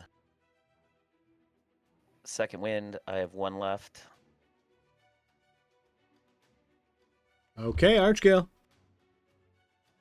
Okay, let me see. Nice clear shot there. Oh, I guess it's now or never. That's kind of risky. I don't know. Oh, okay. It's now or never. We're gonna do it. My last spell slot that I've been saving in case I needed it, but it looks like everything's gonna be fine. I'm going to cast Guiding Bolt at the second level. Okay, hope it hits. Okay. Oop. That didn't seem like that posted right. That's not right. Oh, you know what? I'm silly. All right, here we go. This is what I'm looking for. All right. That will miss. Inspiration. Do you? Oh shit. I don't. Yep. We haven't long rested. My human abilities aren't working. That's okay. I actually have another idea. 5, 10, 15, 20, 25, 30. I will end my... Okay, Barnaby. Okay, I'm gonna go there. I don't think that's the flank though, right, Adam?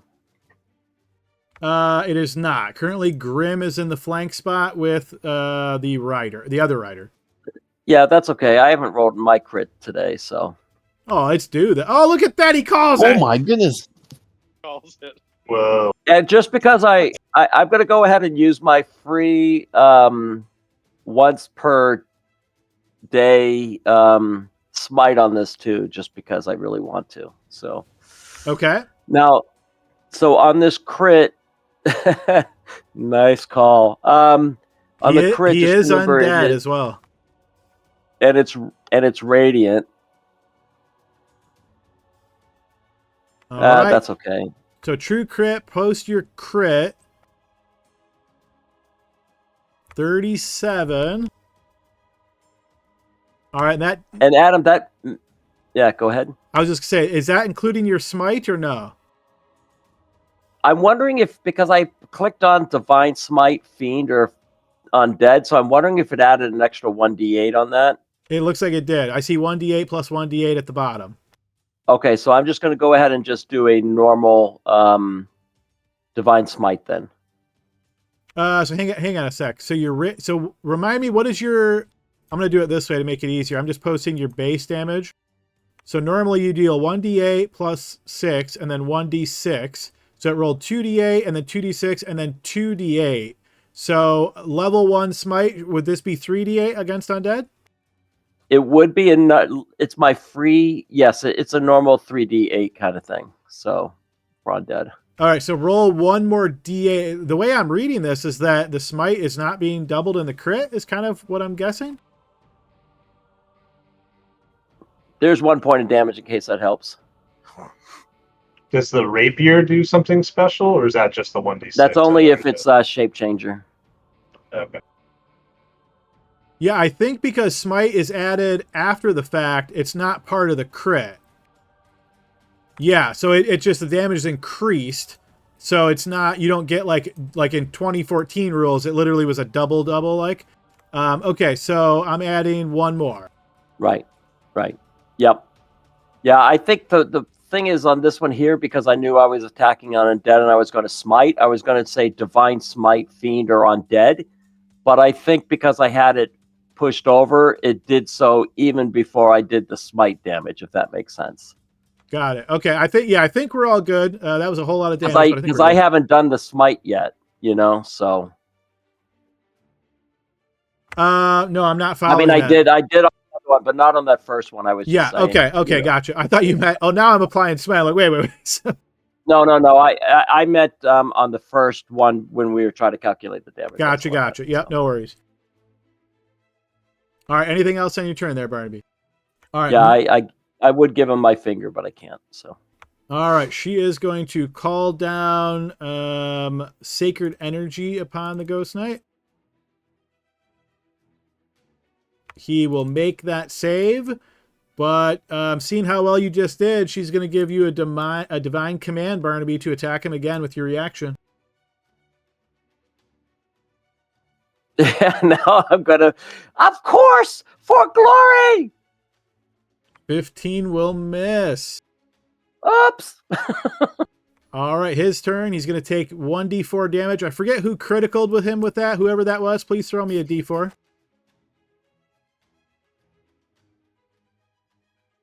Was that me? Yes, I think so. Sounds good to me. If no one else is claiming, it's all you, Glory. Yeah, it was you. All right, 1 point of bleed damage. He is still focused on taking down that other rider, and whatever special information he might have to be able to give to the group, he is going to attack him, which is going to hit. And the other rider is slain.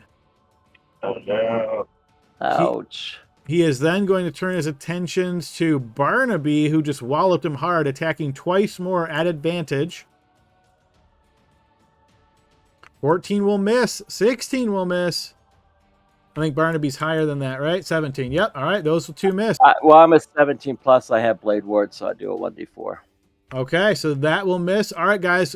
With him only having 7 HP left, I'm sure he's not going to get another turn. So I'm going to end combat here and assume you guys have slain the Ghost Knight. Oh, it's half plate. And I have a skeleton horse in my hand. What I would say is once the rider drops, the skeletal horse will attack you. There's no way he's going to be able to kill you guys, so I'm going to assume you have killed the skeletal horse as well. Yeah, I was going to hit him with my flail until I'm exhausted. All right, we're a little bit over time here, so let's do a quick wrap up. Yes, you can certainly loot the half plate off of the Ghost Knight. His lance isn't anything special. It's just part of his undead nature that makes it cause all that extra damage. You will unfortunately find out that Zach was slain as he got trampled, ran over, and just took way too many powerful attacks from this big bad Ghost Knight. The Spear Maidens of Hope here seem to be reassured by your fighting against the undead that you are who you say they are. They say they will have some information to share with you. Really quickly, you'll be able to ask them more questions next session. But essentially what they tell you is that some of their companions were seized by the Ghost Knights and taken away. And indeed, the holy robes of Sister Adeline have been captured by the enemy. These Spear Maidens want to go to the castle where the Ghost Knights are and reclaim the robes and free their fellow sisters. And they are going to ask you for your help to go to the castle. Essentially, that's the next leg of the module, so you kind of can't say no, but does anybody have a really strong reason to say no or delay? So that brings us to level 5, though, right? I mean, killing the Ghost Knight? It does indeed. Yes, the milestone of clearing this Jarlsberg Ruins gets you to level 5. I called it twice in one session. All right, guys, so... plate armor fit? Yeah, he's just a medium-sized undead, so it would fit any medium creature. So level 5, and actually I think I've got a. Can we Yeah. level up right now? Sorry, Zach. Every level up requires a blood sacrifice, or to say, Carl. Yeah, sounds that way.